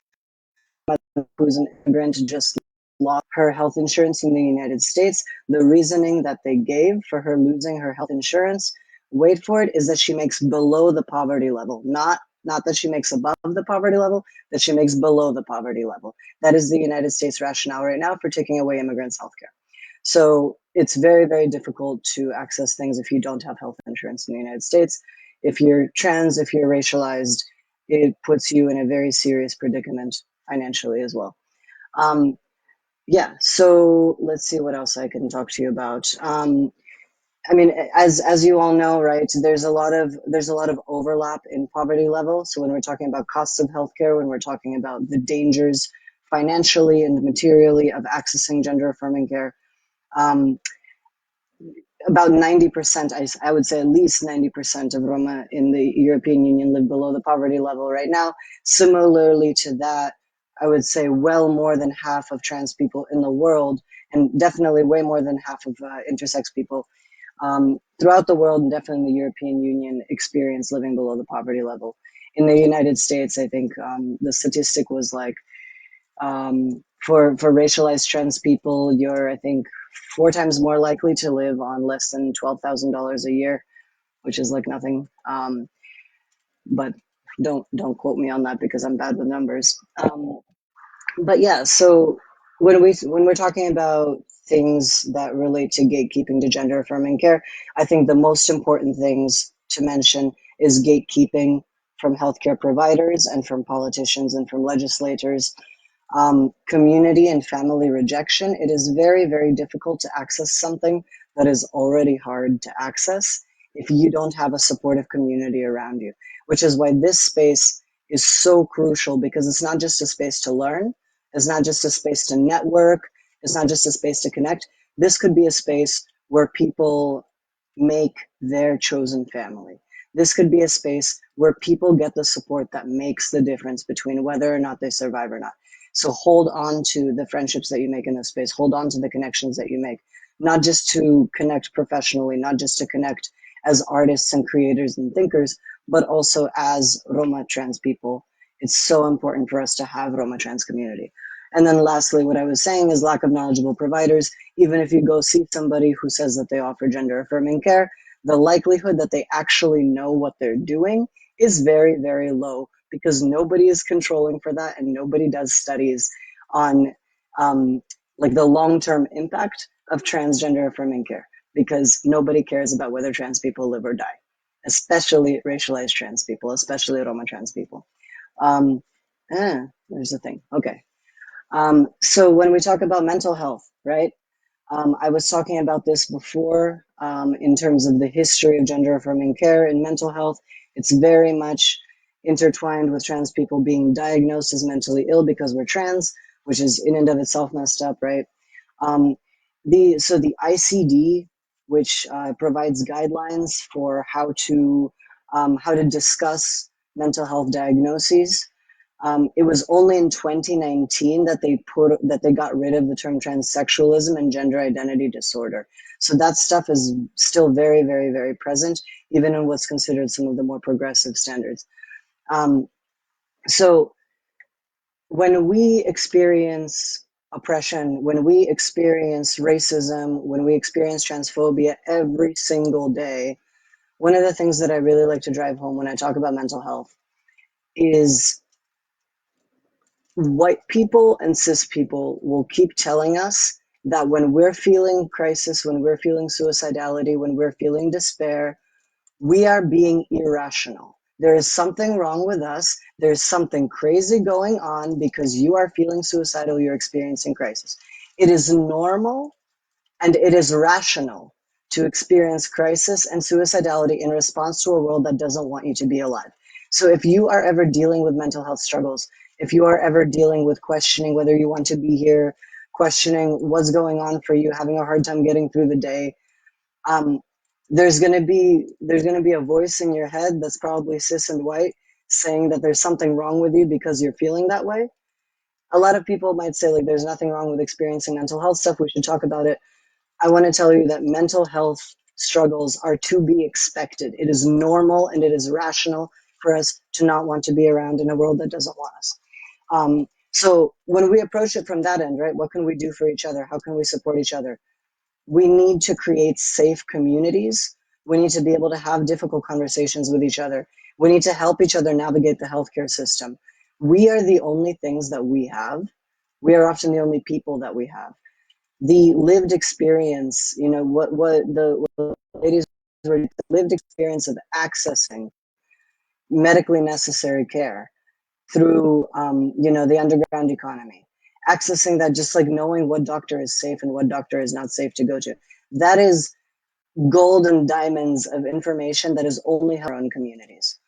And we need to use that. We need to be there for each other. The most important resource that we have is one another. So when we talk about, right, when we talk about political climate, when I ran an international crisis hotline for trans people, the most common predicting factor for calls going up was any kind of political climate change. It was anything that impacts trans people, anything that impacts racialized people. Statistically, just general crisis will rise and people will contact a line. So if you're experiencing crisis from things happening in the world or things happening in your community that maybe you don't feel like impact you right now, but you're experiencing crisis in response to that, that is also normal. That is something everyone experiences.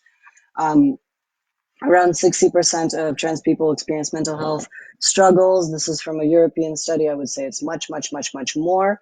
The US mental health trans survey that we administered in 2017 found that people in the US, at least trans people in the US, it was 80-something% suicidal ideation in our community. So you can imagine how that is in racialized trans communities. What else? Yeah, the other thing that I came across finding stats right now for Europe, obviously almost all of mental health providers in European countries are cisgender. So if you imagine, right, let's say you're a cisgender woman and you have to go see a therapist to talk about all the stuff you're going through, and everybody that you can see is only men. How would you feel about that, right? Or if you're a racialized person, the only people that you can see are white people.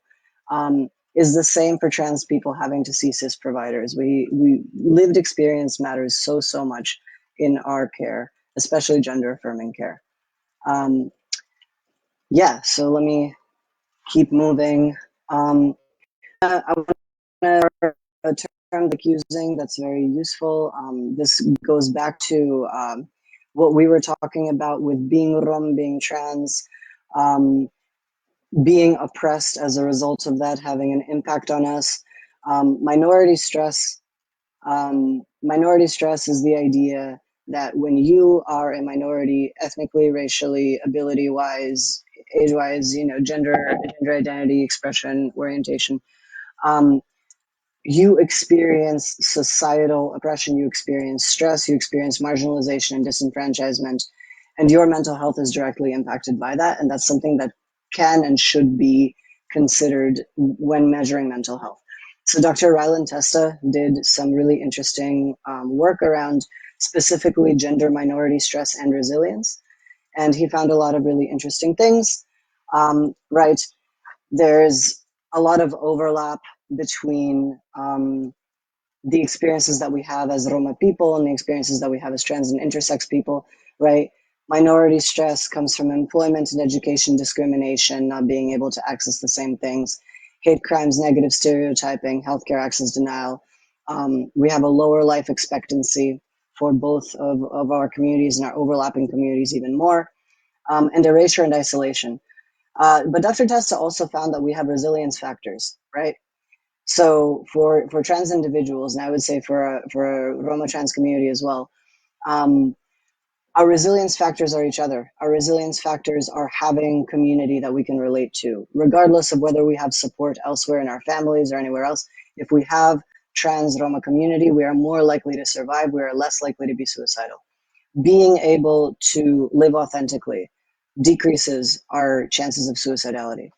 Being able to advocate for ourselves. So a lot of trans people are in activism. There's a reason for that, is because it helps us survive. Roma trans people, same thing. When you find purpose in advocating for other people that share your lived experience, you're less likely to be suicidal. A lot of those things are things that we can make for ourselves, obviously, right? We can't change how much money we have. We can't change how society treats us magically, but we can be there for one another and we can create that community. And a lot of people will say, right, a lot of trans people experience crisis, suicidality, and adversity. So I shouldn't support people coming out as trans because that's going to make them experience these things. That's not how that works. Being trans is not what creates, minority stress, and being Roma is not what creates minority stress. It's transphobic and racist society. And the material conditions that do that. So if anyone ever tells you, oh, why did you come out as trans if it's so hard? Y'all are the ones making it hard. It's not us. It's not inherent to us. Let's see. Oh yeah, no, so that was it for my presentation things. I dropped in some resources if people want to look at them. I am happy to talk about anything at all if people are interested, answer any questions that people have. But yeah, I hope just people leave this space knowing that they should be building with each other and supporting each other. And that is the biggest indicator for our survival and our ability to battle, suicidality that results from, society treating us very poorly. Thank you very much, Kirill. I hope, can you hear me now? Can you just show Yes, me that you I hear? can. Yeah, perfect. Yeah. We still have no questions from the audience, but we have a question from Antonella. I want to know from you that this new law in USA that condemn parenting of trans people. What if you can tell us more about it? Yeah. So there's a law that is that's happening right now in the state of Texas specifically that is trying to say that any parent that supports their trans child is committing child abuse. It also makes teachers, educators, anybody who works with children, if a child comes out to them as LGBTQ, they are forced to out them to their family within 6 weeks, which creates a huge risk of violence and domestic violence in very horrible situations. Like imagine being in a situation where you have one teacher that you trust as a kid and you come out and then they out you to your transphobic family. That's what they're trying to do in Texas right now.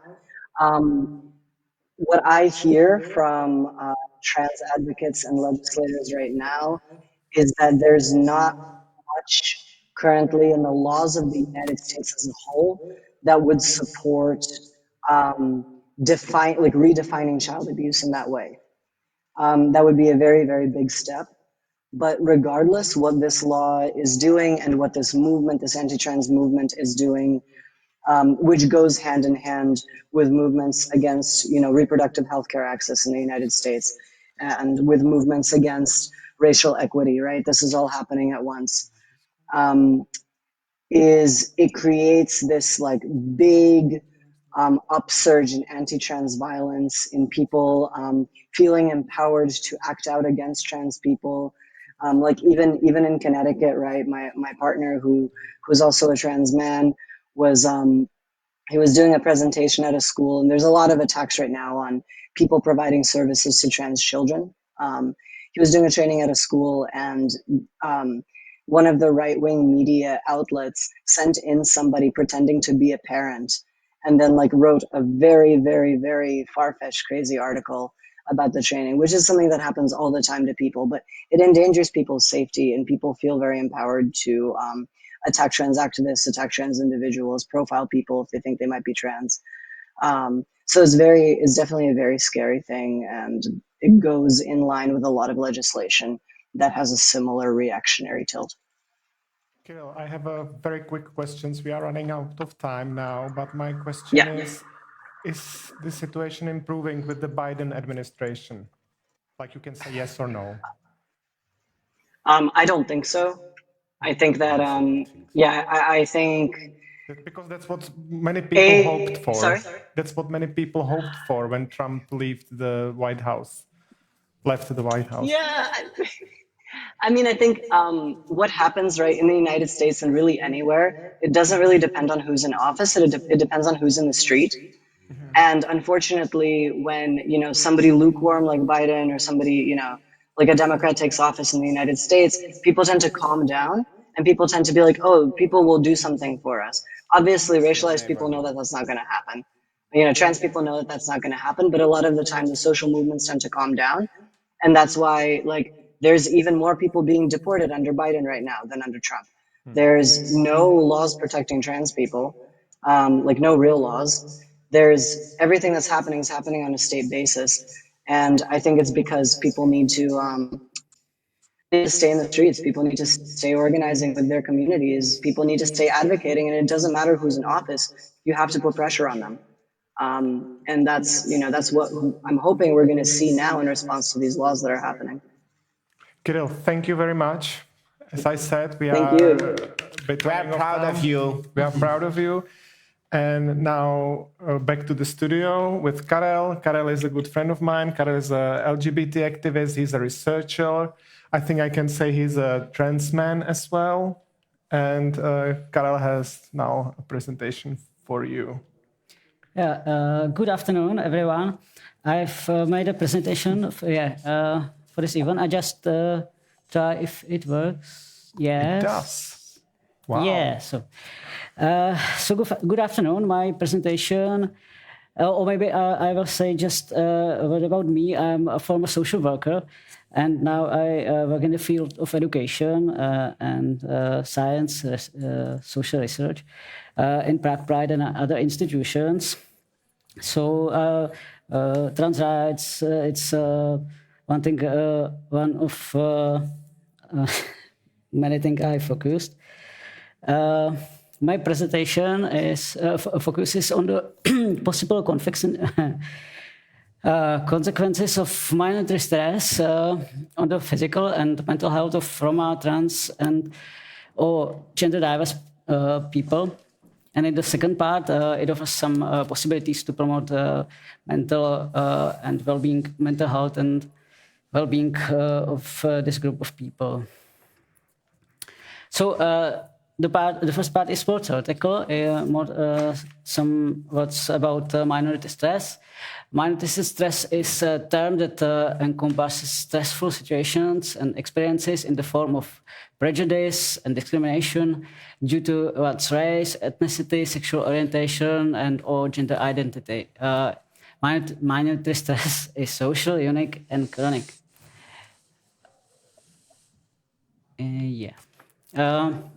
Several studies have documented that exposure to incidents of stress, prejudice, and discrimination are related to one's oppressed identity, leads to serious negative consequences for both physical and mental health.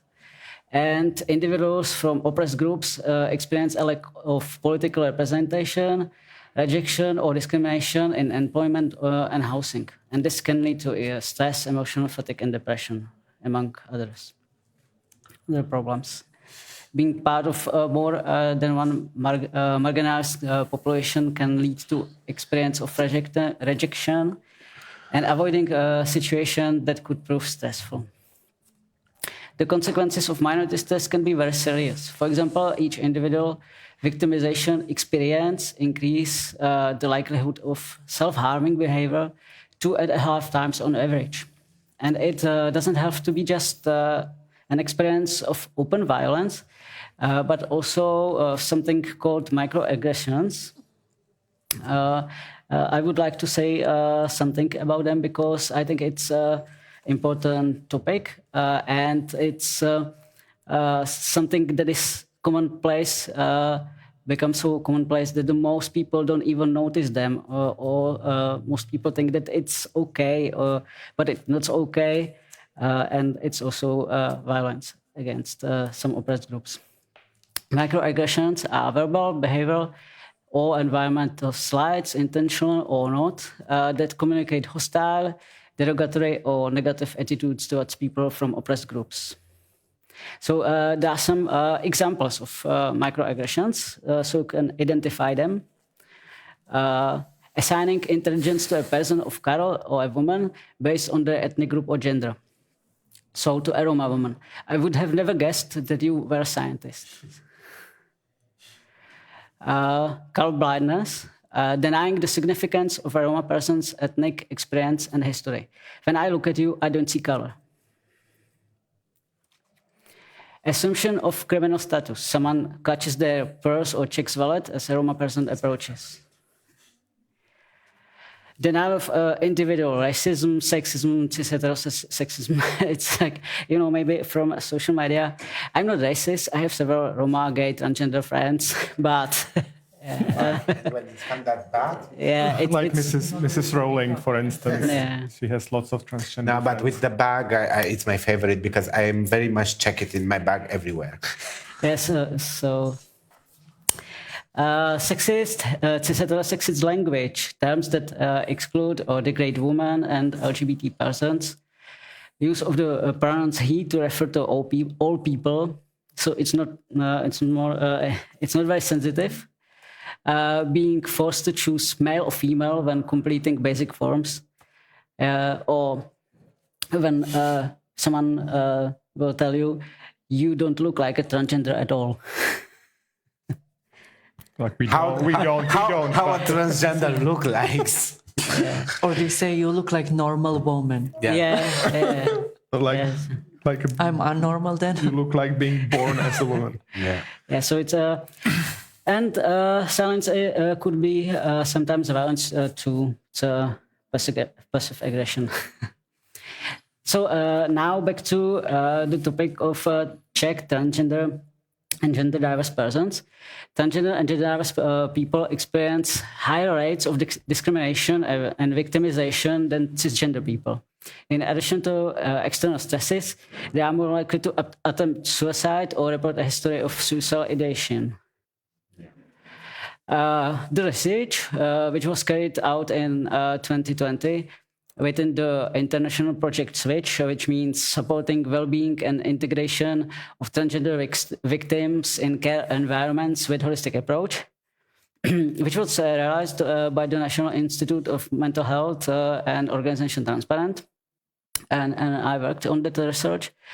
There was 2023 trans and non-binary respondents living in the Czech Republic, and 30% of them stated, among other things, that they had experience with a suicide attempt. One of the specific of being trans is so-called gender affirmation process and the opportunity to go through it. If there is an opportunity to go through it and person is in accordance with the conditions of this process, it usually has a positive effect on their health. But legal gender recognition may be and is different in different countries. And for example, there are still countries in Europe require the trans persons undergo sterilization before their gender identity is recognized, and it's including Czech Republic. The Human Rights Commissioner has critically remarked that transgender people appear to be the only group in Europe subject to legally prescribed state-enforced sterilization. Other requirements may include diagnosis of mental disorder, medical treatment, invasive surgery, assessment of time live in the new gender identity, or being single or divorced. So such requirements violate a person's dignity, physical integrity, rights to form a family, and right to be free from a degrading and inhuman treatment. So that second part of my presentation is from that research I talked about. Here are some tips on how to support the health and well-being of trans people in combination with responses from the research carried out within the Switch project, focusing on the experience of trans and non-binary people with the medical and psychological care. So the first tip, believe, respect, every identity is valid. It's not a fad or something people make up. Don't doubt the ways in which the person talks about themselves. Use the language they prefer. Yeah. This is what responded right to our research. I've been through a lot of psychologists and psychiatrists, and most of them have not been able to understand that I'm a man. They've seen me as a woman trying to be someone else, or as a lesbian who likes to be a man. Even those who understood that I was a man still treated me like a woman. These prejudices not only discouraged me from all medical care, but also led to suicide attempts. I spent my hospital stay in the women's ward and was told that they would only address me as a female. I was forced to use ladies' toilets and showers, which caused all sorts of frictions among women who were not at peace with me, and I myself had to suffer the fact that I was considered an indecent man. Yeah. Second tip, it would be, it's second answer. It would be nice if psychologists do not treat me as someone who needs to be repaired, and if there is no misgendering from them. I think psychologists should I believe it's more self-determination important in this process with the psychological. His place there, it's only to encourage you in your decision, but not to decide on you, I think. Yeah, but they need to know something about gender identity and try to understand. Yeah, and about more training. Yeah. So a second tip, respect the boundaries or the fact that someone may not want to talk about their trans experience. When the dermatologist found out from my ID that I'm trans, he started asking me questions about my childhood, etc.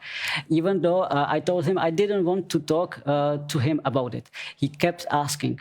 I cried, and then I had a breakdown when I left his office. He certainly didn't realize he was doing anything wrong. I would survive his questions, but he didn't stop, even though I asked him to. It made me feel small and helpless compared to a tall man in a white coat who tried to force me to answer what I didn't want to answer. Yes. Be open-minded and educate yourself on the topic of gender identity. Claro. the hardest part is to find a psychologist who knows what gender is. It's such a lottery because psychologists don't usually mention it on their web pages, that they respect trans people and have enough knowledge about the topic, so you don't feel like an animal at the zoo during the therapy session. True. And last but not least, social support is the essential thing. And the social support is good, but especially friends and mother play a crucial role. The relationship between support from friends and support from the mother and the frequency of suicide attempts was found during the data analysis of the Switch project research. This support reduces the risk of suicide attempts by almost a half in both cases.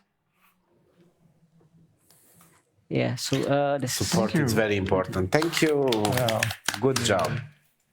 I just got some childhood memories from your presentation. I grew up in Czechoslovakia in the 80s. I know I look much younger, but we all look much younger.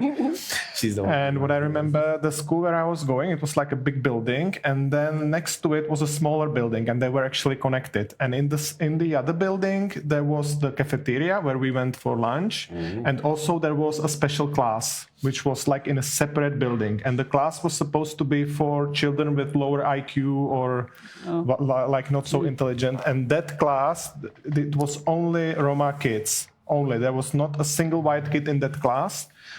And this is segregation. And in the big building, in the regular classes, there were only white kids. So we've seen the Roma kids only during the lunch. And they were like put in a separate building even. All of them. There was like 100% of them. So that's segregation. It's a lot of we meet a lot of segregation even today in the high school and school, but not only for gender, even for minority, even for ethnicity and for color of skin, and we must fight this. I will check now if we have questions from the audience, and we have no questions. They are lazy. So maybe you, ladies, do you have a question for Karel? I understand perfectly what he says. So maybe you could continue. I want to hear what's legal and political situation in here. Yeah. Oh, finally! Finally, we get to. Can I have the things here? I will try to be very brief. First, I will introduce you. So this is Zdeněk. Zdeněk is the cis guy here today. Cisgender white male. Cisgender white male. This is out of his place, and I should shut the fuck up. I got from the first presentation. This time we'll let you which was speak. kind of like radical, but it's fine. You have a Ukraine flag. I found it's Ukraine. That's at least you are trying. But how does it feel to be a minority all of a sudden? Yeah, well, the first speech was kind of making me, okay, should I leave right now or should I leave later? But I'm kind of used to that, so it's okay. Zdeněk was chairman of the Committee of Sexual Minorities of Czech government for many years. 6 years, yeah. 6 years. So he knows a lot about politics and LGBT issues in our countries. So Zdeněk, the stage. Yeah, thank you very much for the introduction. I'm also an academic. I'm a sociologist, but I graduated in journalism. So I do like media also, but kind of my main focus is sociology of gender and sexualities. I was also co-founding and co-chairing for a long time a Czech LGBT organization called PROUD, which is an acronym for Czech words that are like you can Google it, it does not really matter. So I'll move very quickly because we have only 23 minutes. So I want to present a research that we have done in 2014, but kind of the results are very similar to the research that Transparent did last year, was it, or 2 years ago, right?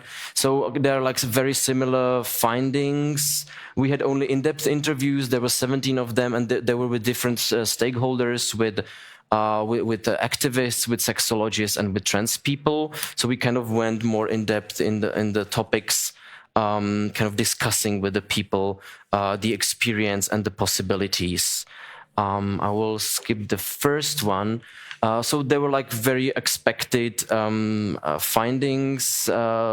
Trans people, even in the Czech Republic, though we do trans reassignment surgery since the 1960s in the Czech Republic, and kind of the Czech legislation was open to trans sexuality and like trans like the sex reassignment surgeries quite open, and they're accessible, and they are funded by the Czech health insurance, by the public health insurance, though there still are problems mainly on kind of this uneducation, that there is lack of education among the staff, or less or not much experience with healthcare staff with trans people, so they don't know how to behave.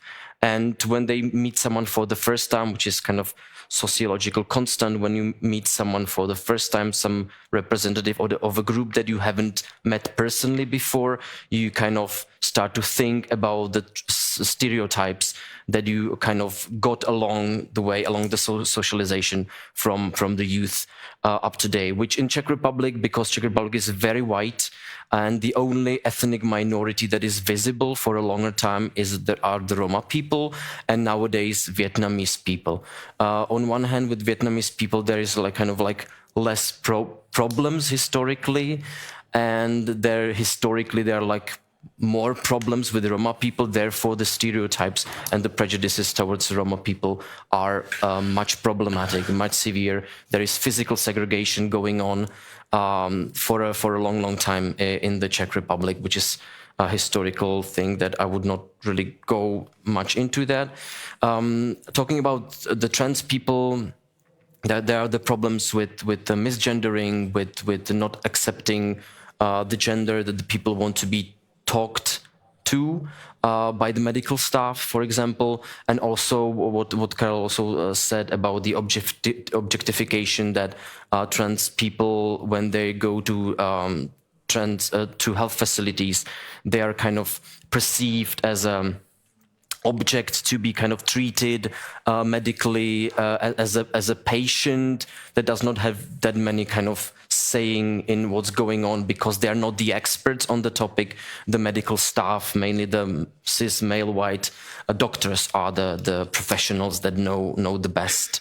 In exception, we have in Czech Republic, we have 2 or 3 like trans mamas, so-called like sexologists that were women or that are still women, and they kind of treat specifically trans people, which is kind of interesting that we have kind of this protectors of the heteronormativity and that are women. I mean Fivkova, and there is one in Olomouc, and there was one in Brno, but she's now retired, the one in Brno.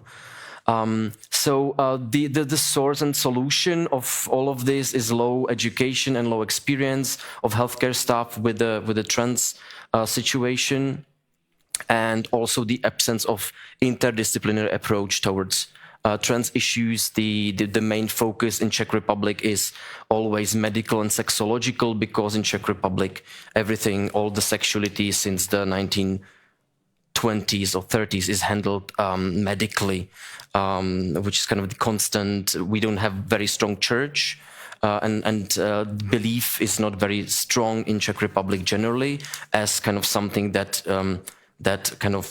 is like a main axis that says what's wrong and what's right. But we have kind of this medical discourse that is very strong and kind of very popularized also among kind of wider public. So what was the political aspects in the Czech Republic? We have kind of restrictive legislation that is breaking the social charter of the Council of Europe, which is the human rights organization of 47 countries, because Czech Republic has quite restrictive legislation, and the legislation became restrictive after 2010, I think it was 13 or 14, right? And it was because there was one case of trans person who went through the reassignment surgery, changed the documents, and then decided to change back to the original sex, which kind of led the doctors to protect the trans people from making mistakes and going through the procedure that is paid by the public healthcare insurance. So it became more restrictive than before. There was a committee established, and then it was written in a specific law about specific health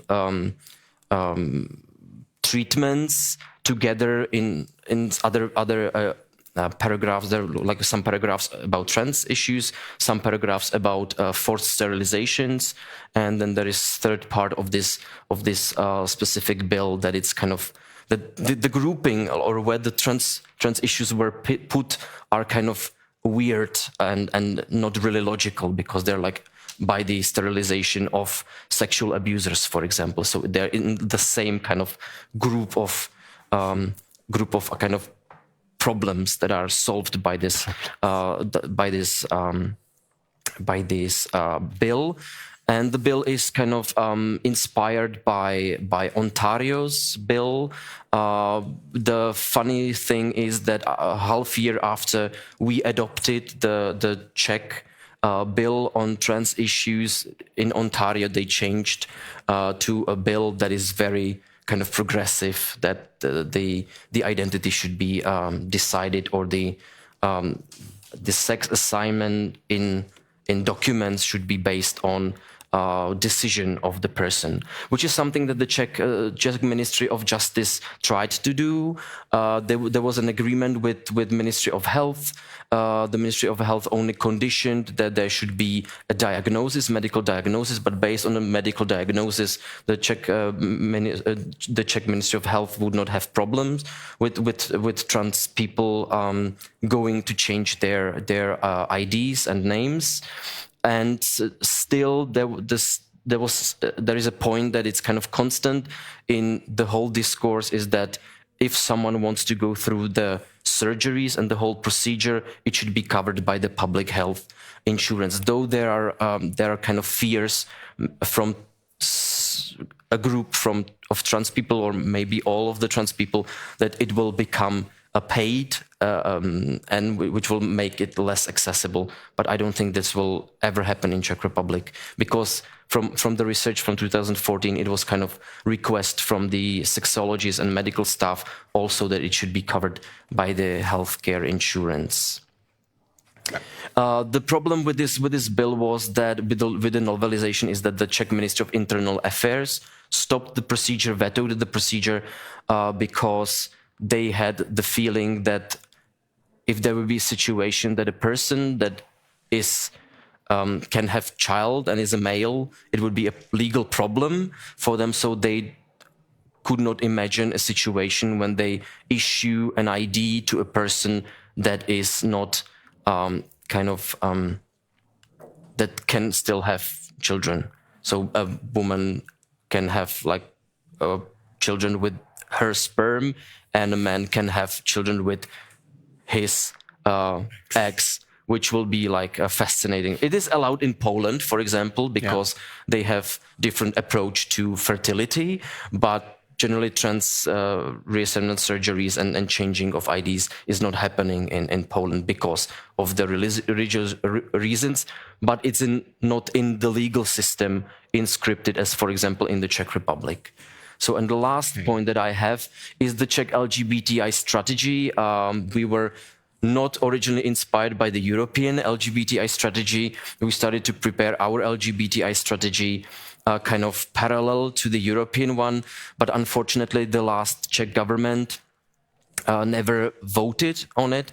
So we have quite excessive 6 or 70 pages of LGBTI strategy that has 72 measures. And some of the measures are concerning Roma people, some are concerning trans people, on trans issues, and some are kind of talking about the multiple discrimination that is kind of interconnecting these two things. So, and there were all of course, soft measures, for example, educational activities of social workers, medical staff, and police force, and hard measures like legislative change, so the thing that is already prepared but should be passed, and also strengthening of penalties to hate crime and hate speech.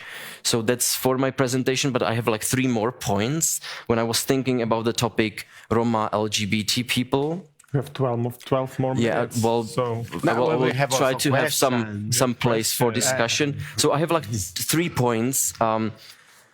One point is because I'm academic, I'm researcher, and I read many years ago research from Tomáš Kobes, who is anthropologist, and he did a research in Slovakian Roma villages.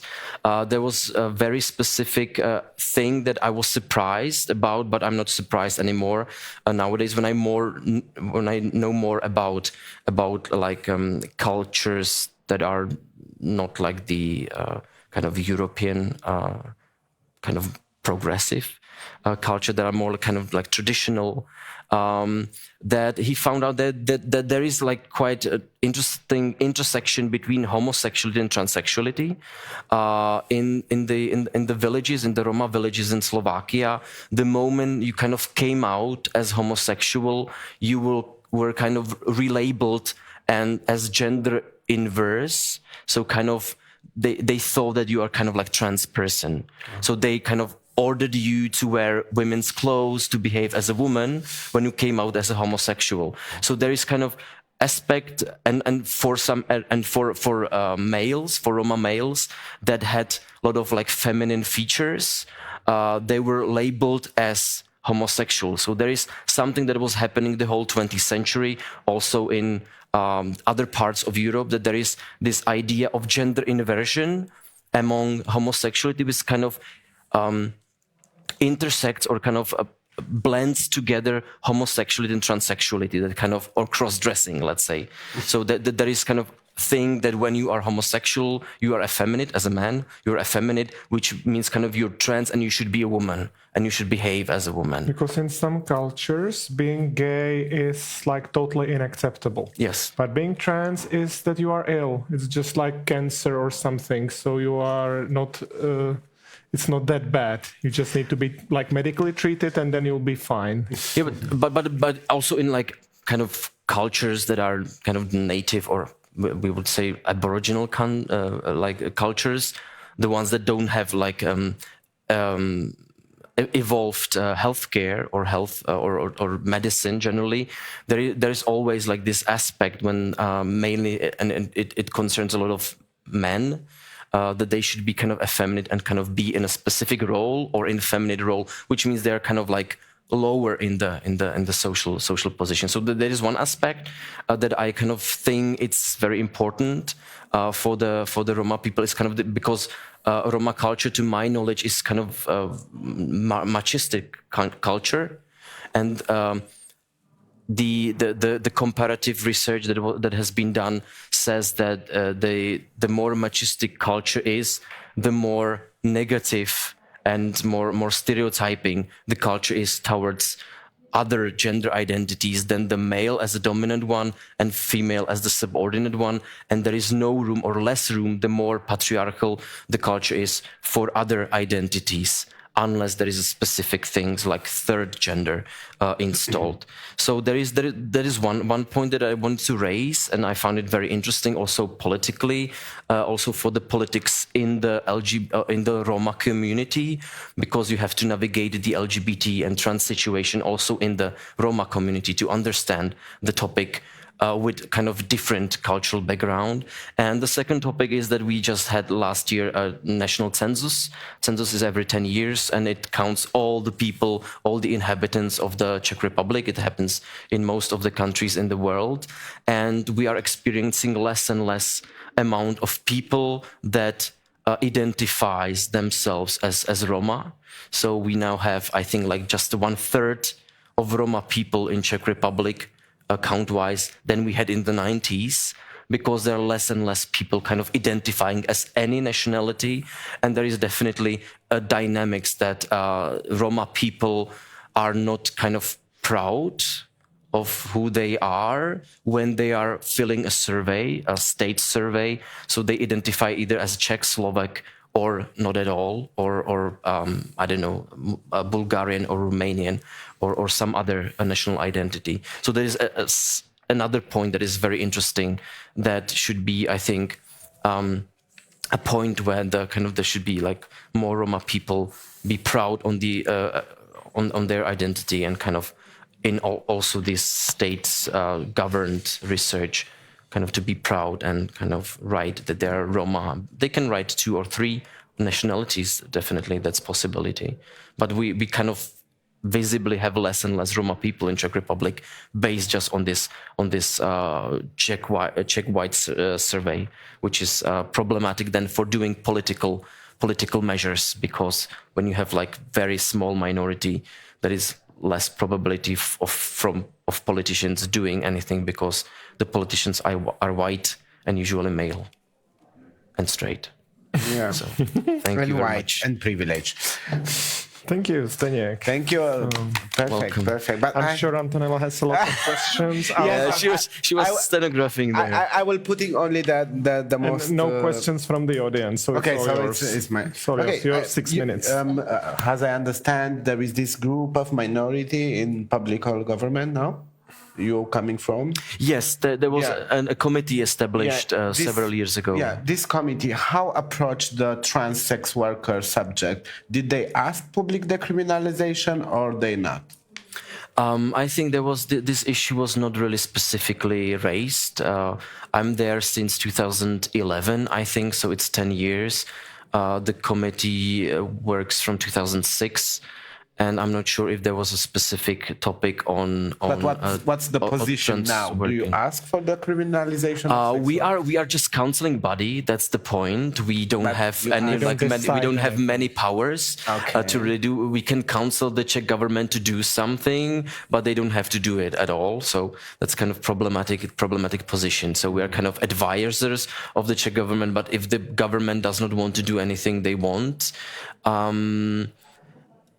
I think there was one discussion several years ago about how to treat sex work generally in the Czech Republic, and definitely Roma sex workers are one of the kind of major part of sex workers. And there are a lot of migrants also in Czech Republic doing sex work, because Czech Republic is a kind of sex destination. Like destination for doing sex in Czech Republic. Yeah, we're very famous for that. Also for the gay prostitution.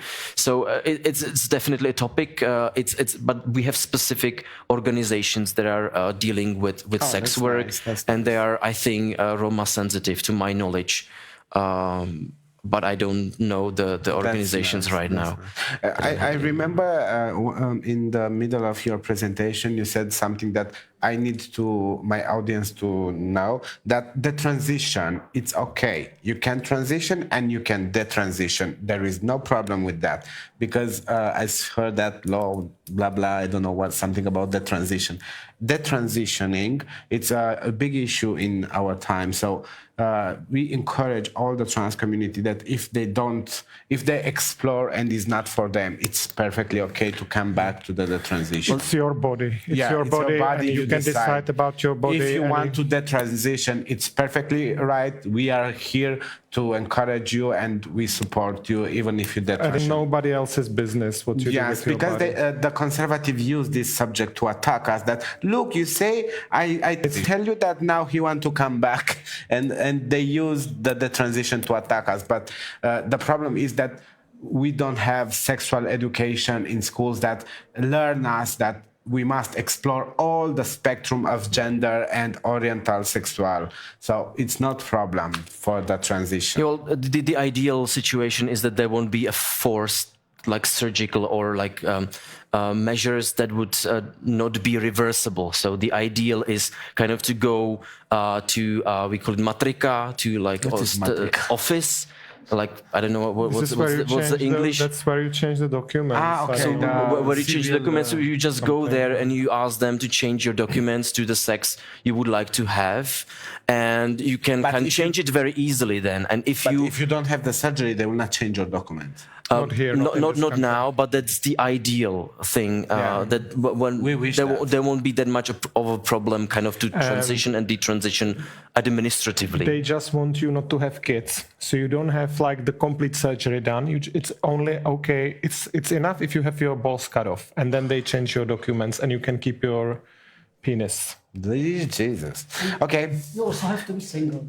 And you have to be divorced. Yeah. And then so it's kind of still restrictive, but the ideal is that there won't be like really transitioning and detransitioning won't be really an issue administratively, because the law will not enforce you to do the transition surgically, and you can decide if you want to do something with your body or not at all. But when I was on a discussion several years ago, it was organized, I think, by Transforum, and Transparent was not existing at that time. There was a professor from UK, I think, and he had like very interesting point. Of course, a cisgender professor. I'm not sure. It wasn't really a matter, but he was very sensitive. But he had this issue that what should be also in the discourse, that doing some surgeries, which is also interconnected with intersex children and people, when you do specific surgeries, mainly on genitals, you can lose a specific. You can lose sensitivity, a sexual sensitivity, and he said that, let's say there should be a right on orgasmus generally, but if you go too early into surgeries, they are enforced by the legal system because you want to change the documents, and you are forced to kind of let your body be treated surgically, then you can like miss on many things that you will never experience because you will lose, for example, the specific type of sensuality, which is also an issue that I think should the young trans people know, that though the legal system is kind of forcing to do the surgical and biological change, it does not have to be that. Yeah, thank you. So we are watching Kirill's cat, and we have 45 seconds. Show us the cat. Let's finish this with a sweet. Oh my God, so cute. I think the presentations are over now. Yes, it's over with the cat. No more questions. So thank you very much for watching us today. I still have no idea to which camera I should be looking at. That one. Because they will take. Now we see on that one, but that one has a red light, but the guy behind it is showing me that I should be looking into this one. Whatever. So thank you very much. You're currently looking right at me, so I think it's this one. We all see you. You are everywhere. Take care. Have a nice day. I'm sorry. Thank you, ladies. Thank you, gentlemen. And yeah, have a nice weekend. Art. Bye. Bye. Take care, y'all. Thank you so much.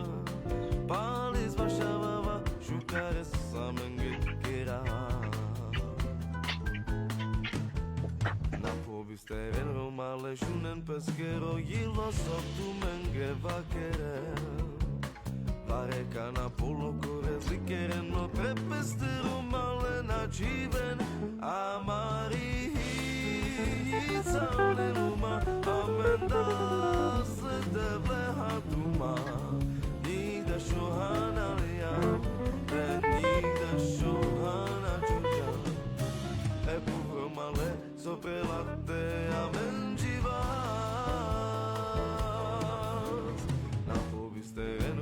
Shunen pesquero y los otros vengue vaquera entero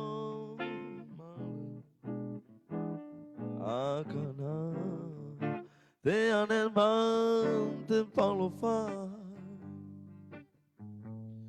anen mante te chavale que rafa chivlero menge che raffaci fleccia venghe Kaina shunen man murdaren ma che raffaci keder palesija Kaina shunen man murdaren ma che raffaci keder palesija Jai de man brudel kai te virav Berav palma de verate na jiva Kai na shunen man murdaema Kerav palma de verate na jiva Kai na shunen man murdaema Kai Shunen man murdaren man Kaina shunen man murdaren man Ke afpachiv keder palesija Te anen man palo fai a nel monte te chavale che era facile che era facile le chavenghe.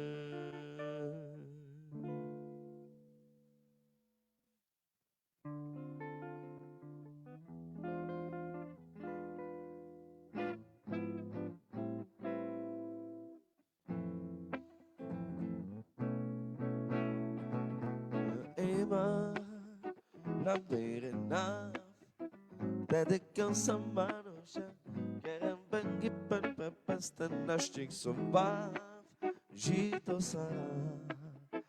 sara te avel Kamel mal behadel Nadav pes gondolina Kope madikel Shunav zorlendar oben godadikel Imanashtik imajal Shunel madaravel Asalan demande sa Imashai kira pirasa Pachanik aveske Teneske chipureske Puro kanyam bute marte Nona elas nasvalo Akana he ora Kaya bensam ke dane Pachanik aveske Teneske chipureske Puro kanyam bute marte Nona elas nasvalo Akana he ora Kaya bensam ke dane Kay ambensam ke dane Kay ambensam ke dane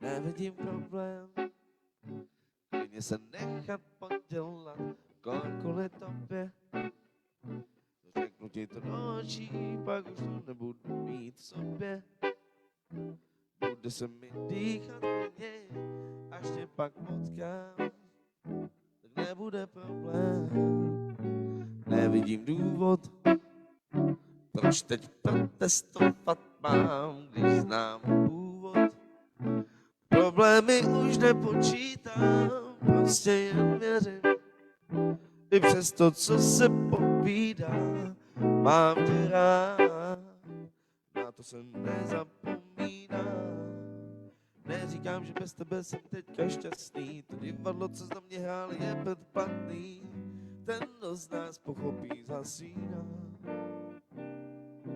Neříkám, že bez tebe jsem teďka šťastný To divadlo, co na mě hrál, je předplatný Ten, kdo z nás pochopí, zasíná Neříkám nic Ty víš, že bez tebe už nebudu teď šťastný A přitom teď tě chci víc Neříkám, že bez tebe jsem teďka šťastný To divadlo, co za mě hrál, je předplatný Ten, kdo z nás pochopí, zasíná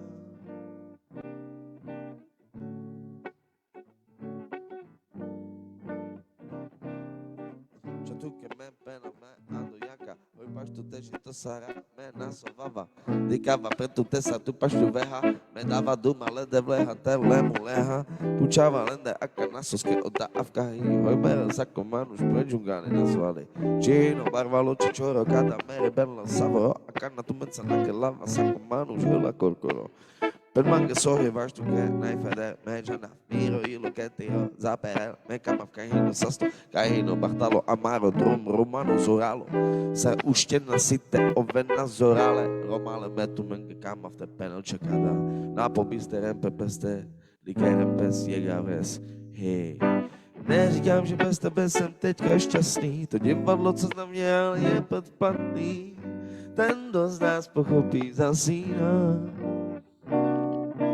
Neříkám, že bez tebe jsem teďka šťastný To divadlo, co na mě hrál, je předplatný Ten, kdo z nás pochopí, zasíná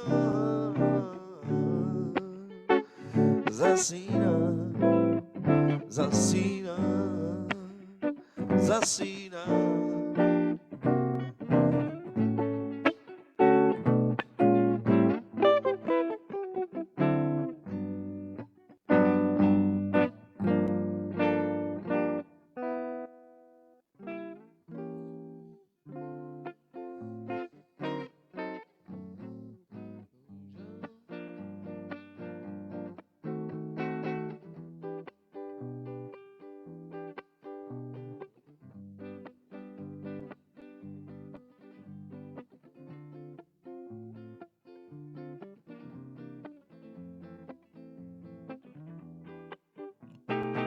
j'arrive là profond, cigarette à la barre,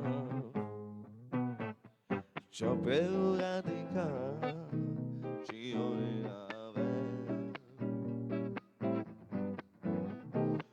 j'arrive là profond, cigarette à la barre, chapéu radical, j'y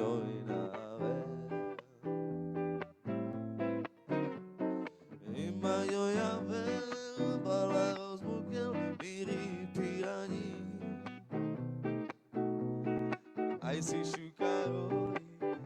shukarori, pirani. Imajo ja vel, balaros bukel, miri pirani. Ai si shukarori,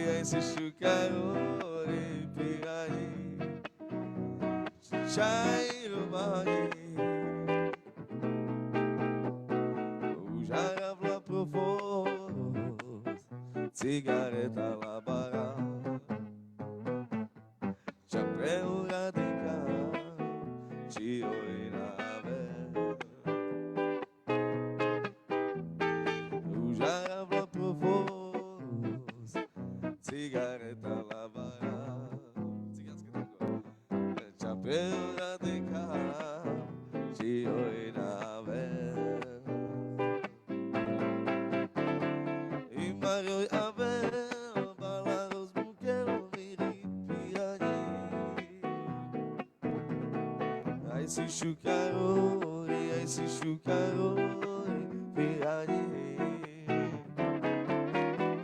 E Mario Abel, balados buquel, miri piani. Ai si shukarori, piani. Chairo mani, chairo mani, chairo mani.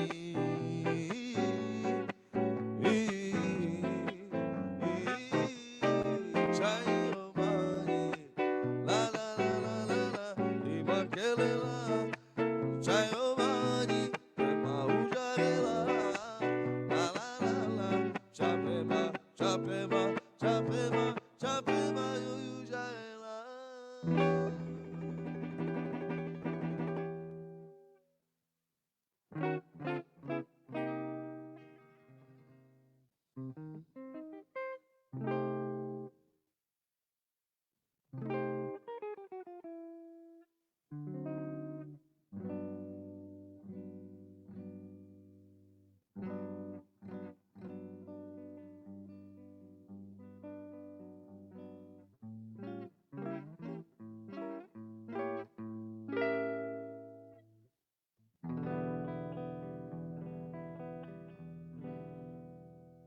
Não estava mangato na paga miro suno shai chamiro kamo o shuka bachtalo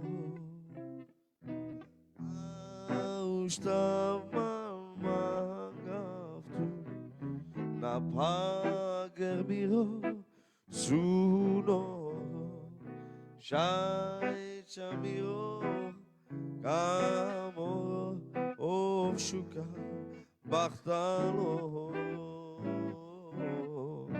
ya vandalo suno miroka mi ben me kamaftut chatut salmiro jivipe ya vandalo suno miroka mi ben me kamaftut chatut salmiro jivipe la la la de Lai de la da da, lai la da de, la da la da da, lai la da da de, la da da da da da da, lai da da da da da de, la da da, ya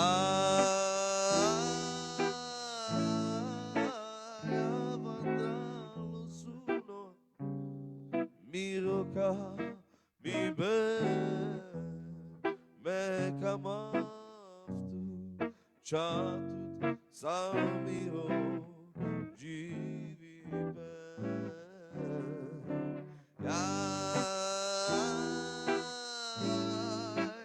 avandalo suno, miroka, mi be, me kamaftu. Chatut samiro jipe.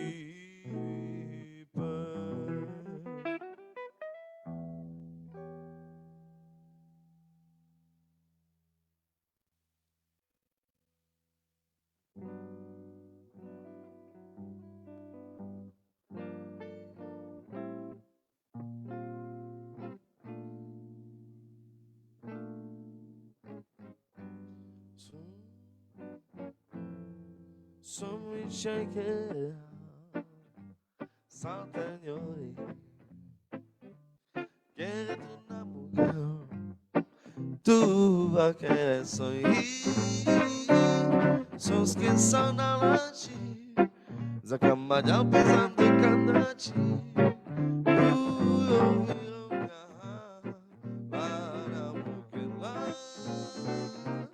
la chmangue tu quieres.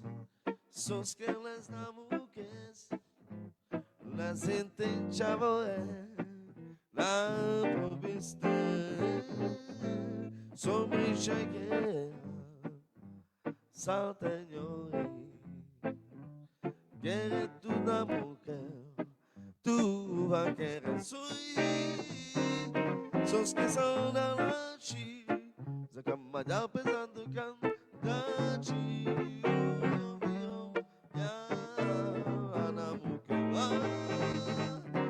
Las mangas tu quieres, sos que les da muques, les intenchavo la pobeste, para papi, papi lo dice, para ta ta ta ta ta ta para ta ta ta ta ta di, para para di di di di di para ta di di di.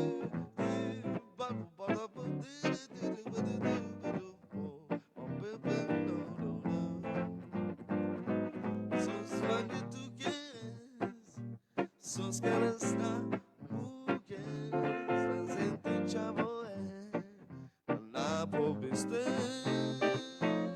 la joan que tu quieres.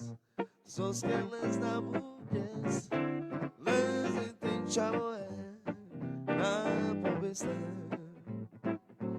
les intenchavo tu prodan la pobeste, les intenchavo tu prodan la pobeste, les intenchavo tu prodan la pobeste, les intenchavo tu prodan la pobeste, la chmangue tu yes, sos que les na mujer, suyo vivo la mujer sos que son a la chi, zakamaya pesando candachi, suyo vivo la mujer la mujer la mujer la mujer.